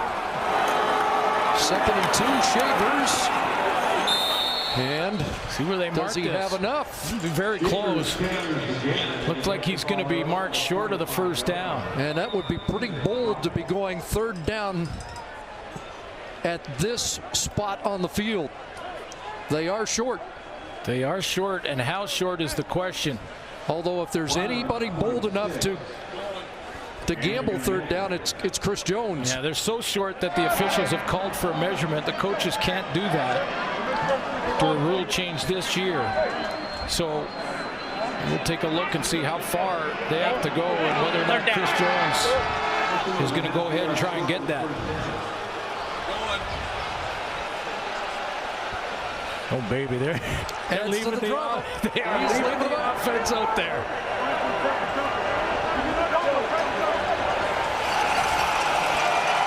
I don't disagree with it, though. Do you?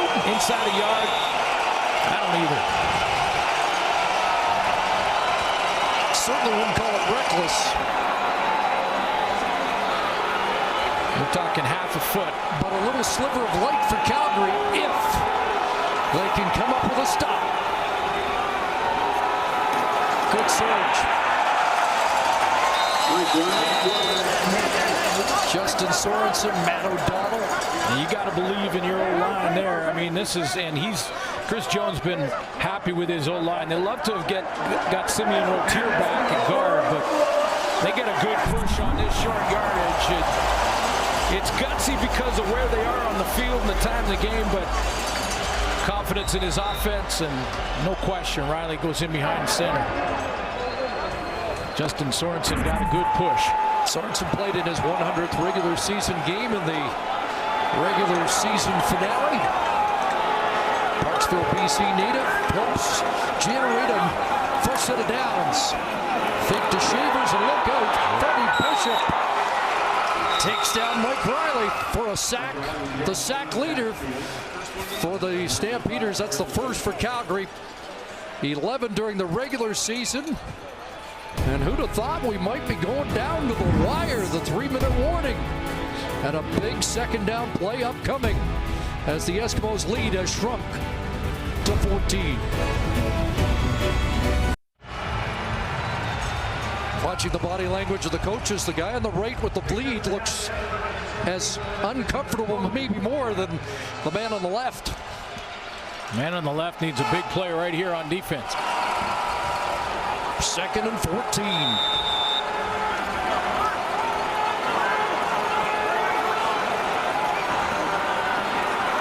Riley steps up under pressure, has to take off, and he'll get a couple of extra yards on second effort, but short of the first down.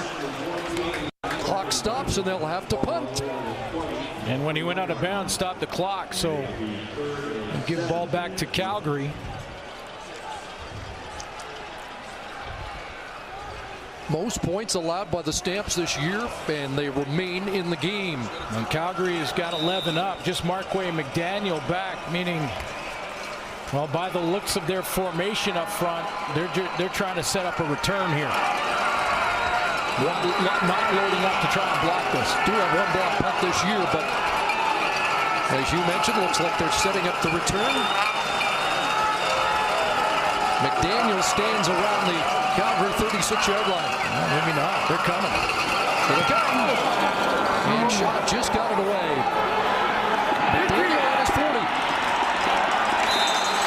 40-yard punt. About 6 on the return. Does Bo Levi Mitchell have more dramatics up his sleeve?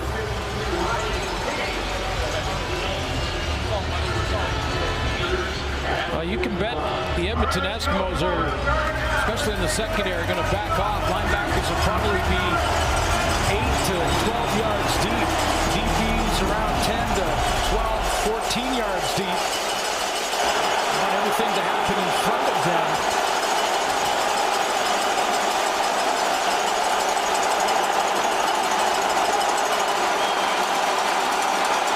Mitchell, open man. Lamar Durant's got the catch in Edmonton territory.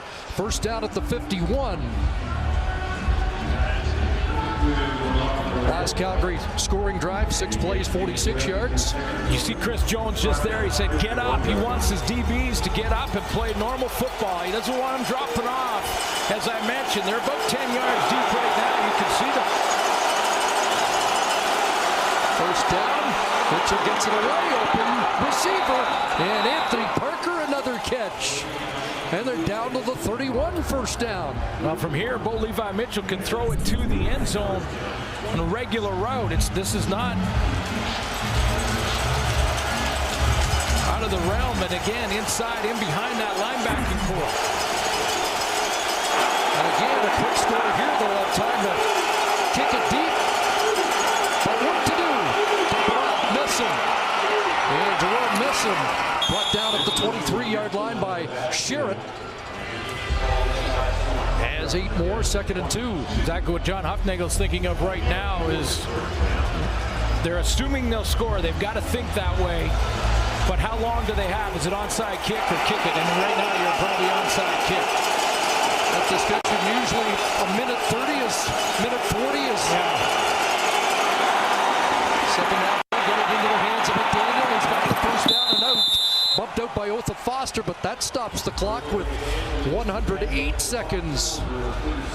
You know, in the last 6 minutes, though, Bo Levi Mitchell can get in and out of that huddle quicker. That last call took 10 seconds to get called at the line of scrimmage. Stop the clock when Markway McDaniel went out. Now they're going to take a shot at the end zone here.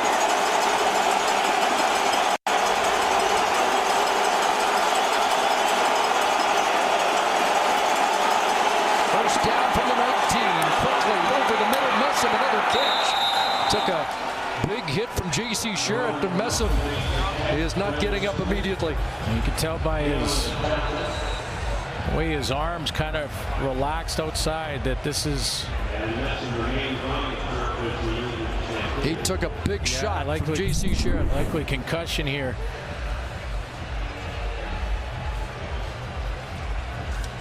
As he's getting twisted around, you're right, J.C. Sherritt, the helmet contact.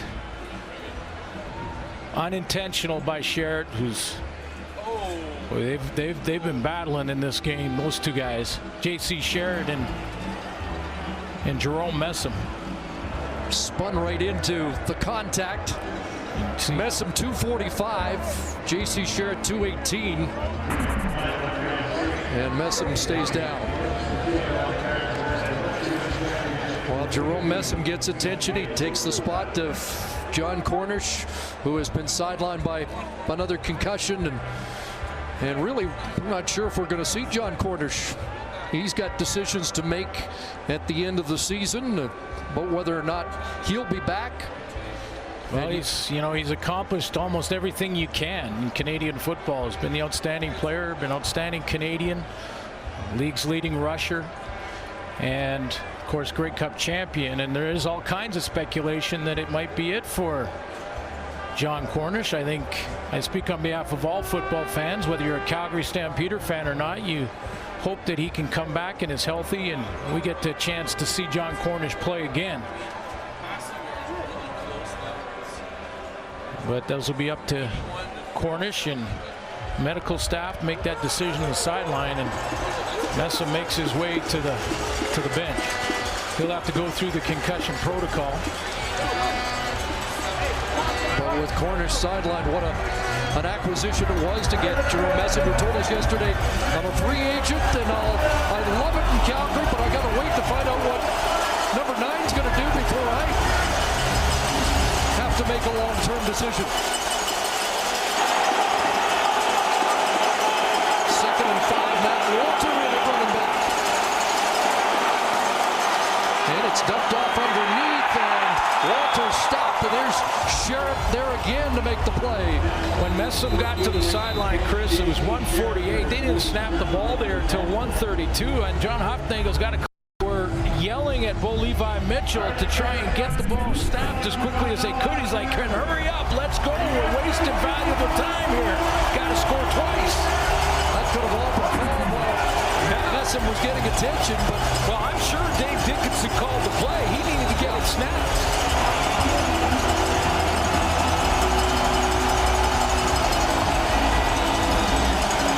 They got to take a shot now.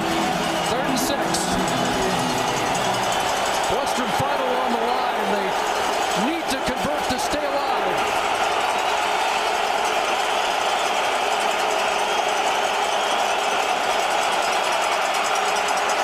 That's out of the pocket. Flag is down. End zone jump ball. And he's brought it down. Eric Rogers. But there is a flag in the backfield. And I think it's coming back. Amondo Sewell in the middle. Got up immediately and looked at the official as if he was tackled or held by John Estes. Hands to the face. Calgary, number 56. It's a 10-yard penalty. Remains third down. Well, it is 66 the call, and it takes the touchdown off the board. Amondo Sewell off the middle. Hand up in the chin. And tackles him. You can see the left hand. Takes a touchdown off the board, and that's it. The storyline coming in was the O-line. They've done a pretty good job, but otherwise it would have been a miracle Rogers catch. Calgary needs a miracle now. 3rd and 16. Mitchell throws end zone and incomplete. Turnover on downs. And I'd suggest maybe Edmonton could start celebrating, but they've already done that too early once here. And I don't think Chris Jones is going to let him celebrate until a minute and 10 comes off the clock, but that's game. It came down to this throw, and Bo Levi Mitchell put his hands in the air as if he was confused as to why his receivers didn't go and try and get that. It's almost like Marquay McDaniel thought it was for Lamar Durant and vice versa, and Mitchell thought, come on, guys, let's go. But for that holding call, it might have been interesting. Onside kick. Calgary was -4 in the giveaway takeaway head-to-head against Edmonton in the regular season, and -4 here in this game. That will be the difference. taking advantage in the red zone in the first half, 0 for 2, and John Hufnagel is going to lose to his rival, the Edmonton Eskimos, in his last game on the sideline for the Calgary Stampeders. Made that announcement at the start of the season, did not want to discuss any details about it, but Dave Dickinson will take over. Hufnagel will move upstairs.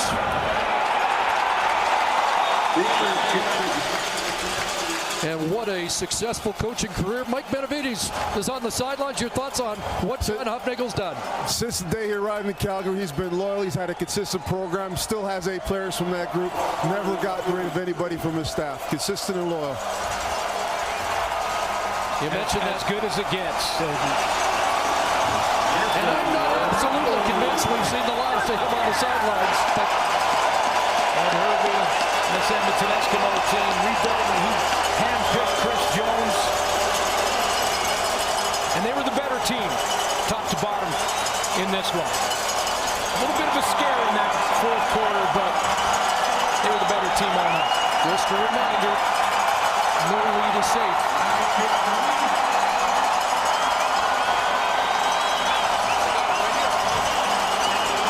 Hard to believe it's been 10 years since they have been to the Grey Cup. But they're headed for a matchup against the Ottawa Redblacks.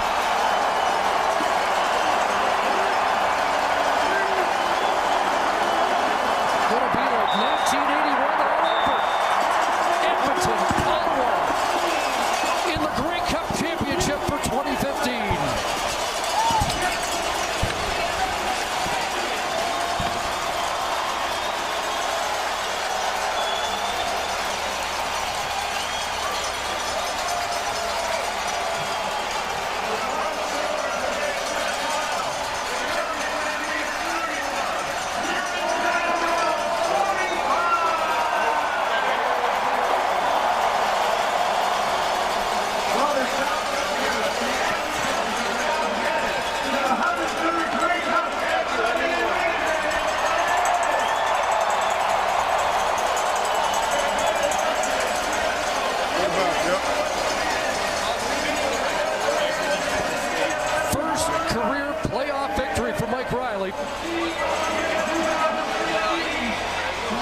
Touchdown passes. He scored 2 on the ground.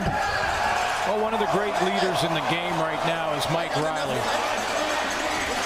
Used all his weapons.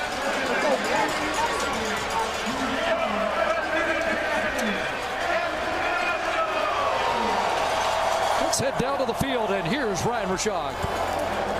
All right, thank you, Chris. Mike, the offense that you were able to put up today on the wake of a 3-week layover, how were you able to perform at that level of efficiency after that layoff? You know, our guys worked hard for the 3 weeks that we were off.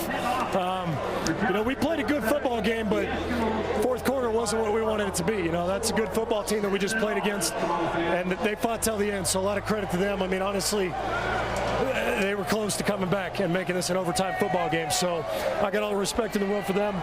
But, you know, we came out and played a good first 3 quarters. So we played for 4 quarters like we played for 3. We'll win the next one. I know you don't like to talk about the past a lot, but how much did last year's loss against this team motivate you guys on this day? I mean, that's a game we think about a lot. You know, we try not to think about, you know, last year and we move on. But all off season, you know, that was a long 6 months to sit on that one. And, you know that it ended that way. And to be honest with you, we weren't ready to win that game. And this year we were. Mike, you got injured earlier on this season, missed, you know, the first half of the season. You come back, you win 9 straight games and play at a clip that is impressive. Did you think you would be able to get to this level this year after that injury? Well, I mean, you know, I just feel blessed. I feel blessed to be back playing. I love playing with my team, you know, and it doesn't matter if we got this place packed or if we're up at Clark in practice. I love being around those guys. I love playing with them, so I'm glad we get one more week like that. Heading to the Grey Cup, the Ottawa Redblacks, the team you're going to face. A thought on that matchup? I didn't even know who we were playing. I was so focused on this game, I didn't hear the score. But Ottawa's obviously had a great season. We're gonna celebrate this one tonight, and just like every other game, by tomorrow morning, we're moving on to the next one. We're trying to bring that Grey Cup home. Congratulations. Thanks, Mike. Thanks. Boy, that's interesting. He didn't know the result of the first game. The Eskimos, some of them visiting up in the stands, as we've seen in recent weeks, led by the mayor, Odell Willis. The players in the CFL are approachable. There's Calvin McCarty, who came to Edmonton in 2006, the year after the last Grey Cup win by Edmonton, and now he gets a chance to finally head back to the Grey Cup as a member of the Green and Gold. The Nissan Titan Player of the Game is brought to you by Nissan, the official vehicle of the Canadian Football League. Yeah, I don't think there's any question who that guy is. It's the leader of this football team, Mike Riley, who threw for almost 400 yards in this game, used all his weapons. Kenny Stafford, Darius Bowman, big game, another 100-yard game for Darrell Walker. And Riley also scored a couple on his own. So Mike Riley is our player of the game, one of the great leaders in CFL football right now. 9 consecutive wins for the Edmonton Eskimos, with Mike Riley back at quarterback and his first in the postseason. A guy, Chris, that if you saw the pregame show, folks, Matt Dunnigan sat down with Mike Riley and in that interview talked about all-stars and things like that. And there's a guy who doesn't care about any of those personal accolades. He's all about winning and his teammates. He said it in the post-game interview on the field. That's why he's such a great leader, and that's why the guys rally around him. Head back to the field. Ryan Rashog's with J.C. Sherritt. All right, thank you, Chris. J.C., some nervous moments in that fourth quarter. Take us through what it was like on the sideline and on the field as Calgary started to come back in that game. Well, you knew with Calgary they weren't going to give up. They weren't going to lie down for a second. You know, it's a credit to them to make plays like that, but we did what we did all year, and we stuck together. We've handled adversity before. We've played into a lot of tight games all year, and, you know, we just said all we got to do is win this game. We don't care what the score is, just win. Mike Riley said before this game, the difference between this team this year compared to last year you showed up hoping to win. This year you showed up knowing you were going to win. What created that difference? I mean, we just grew together, and our confidence has been building since Coach Jones got here. And to play a whole year together, to go through that, to lose in Calgary, and watch how we've gotten better, our confidence is through the roof, and that's what's carried us this far. This core group gets to go compete for a Grey Cup together. What does that mean to you guys that have been through some tough times here? It means everything. I mean, this is exactly what you play for, to be in this spot. And I mean, 2 years ago, we're 4-14, and for everybody to go through that, to stick together, and for our fans more than anything to get them that Grey Cup appearance feels great. Quick thought on Henry Burris and the Ottawa Red Blacks. Great offense, solid team, solid coaching. It's going to be a heck of a matchup. Thanks, JC. All right, thanks a lot. So Ottawa, Edmonton, there's how it went during the regular season. It was a lopsided early win. In fact, the Red Blacks had trouble with their visits to Alberta. The good news is they're going to Manitoba to meet the Edmonton Eskimos. And Hervey, congratulations to the general manager. And Chris Jones took over a team that was 4-14, has turned it around, and Ed Hervey and Chris Jones have their Edmonton Eskimos headed to the championship game. Interesting comments there from J.C. Sherritt. I thought he did a nice job tonight, stepping up and taking on Jerome Messam. One of the ways that Calgary is going to try and win this football game was to establish Messam, get that going, get success on first down. I saw 3 or 4 occasions where J.C. Sherritt stepped up big time and took on Messam, even though Messam outweighs him by 30 pounds. He led the team in tackles in this one. He is their little general on defense.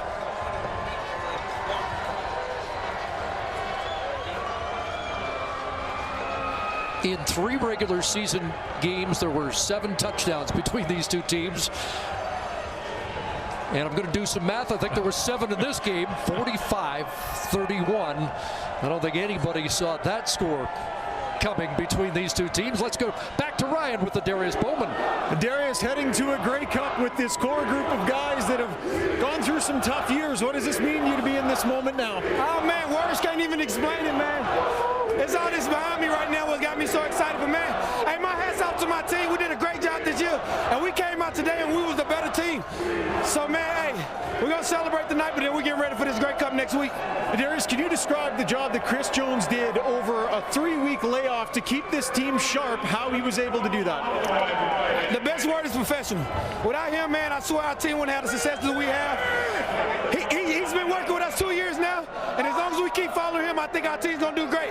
Coach Jones, hey, I can't be more thankful for that guy, man. I appreciate him so much. To this game a little bit, you seemed aggressive right from the outset. You go for it on 3rd down and goal. You go for the 2 points. You're trying to fake plays.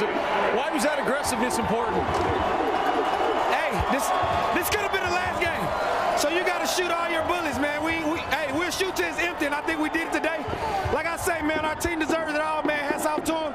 We're going to celebrate tonight, but we got more work to do. Congratulations. Thanks, Darius. Appreciate it. Thanks a lot. Thank you, Ryan. Let's go to Rod Smith. Thank you, Chris. Ladies and gentlemen, congratulations to the 2015 West Division champion Edmonton Eskimos.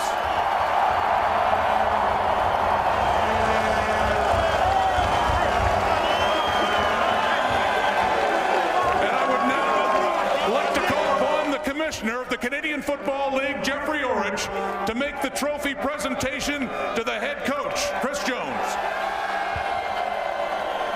Ladies and gentlemen, please join me in congratulating the Edmonton Eskimos as they become the 2015 champions of the West Division. I'd like to take this opportunity now. It's my pleasure and my privilege to present the trophy to Coach Chris Jones and the entire Edmonton Eskimos staff and team. Congratulations, and I'll see you in Winnipeg next week.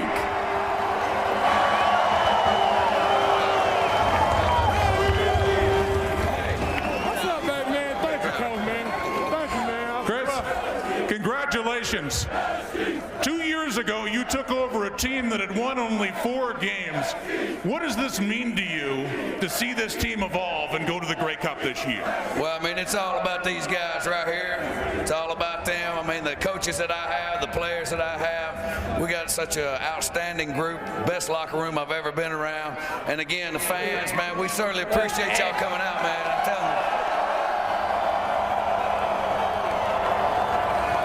You had a nice long break of 3 weeks, though, but tell me, how worried were you? What kind of concerns did you have about having that much of a layoff before this game? Well, we were the better football team. We knew that going in. It's just a matter of us coming out and establishing where we wanted to be.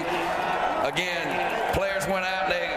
We don't have very complicated stuff. We just do things over and over and over. They believe in what we're doing, and they play fast, and they're awful fun to watch when they're playing hard.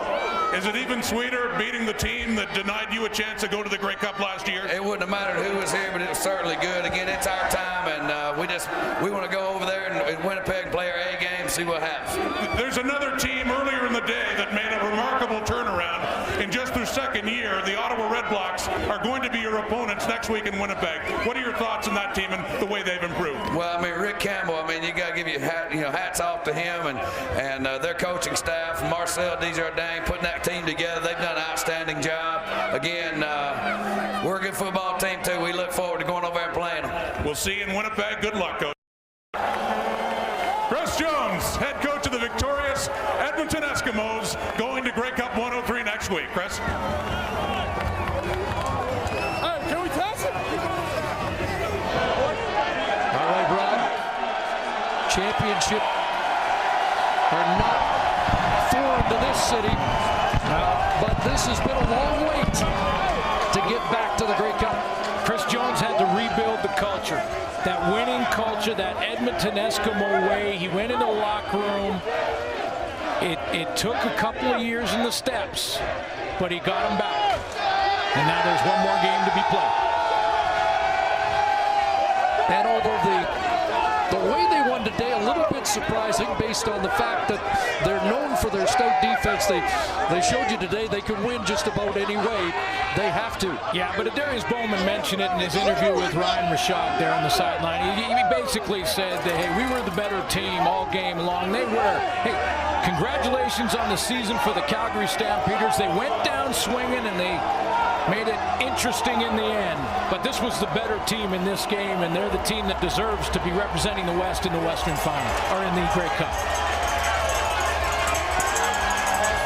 An explosive offense, a usually stingy defense, and we're going to reflect back. You're going to hear a lot about 1981. J.C. Watts and company, they put a huge scare into the Edmonton Eskimos. But Warren Moon, Brian Kelly, and the rest of them set it up for Dave Cutler to kick a winning field goal on the final play to keep the Diamondbacks. A little controversy in that game, too. Heard James Duthie talking about the double interference call. You'll hear a lot more about 81 and a very interesting matchup in the 2015 103rd Grey Cup. Red and black, green and gold. Ottawa against Edmonton in the 2015 Cup. We'll see you in Winnipeg. But right now, so long from Edmonton. SportsCenter is now.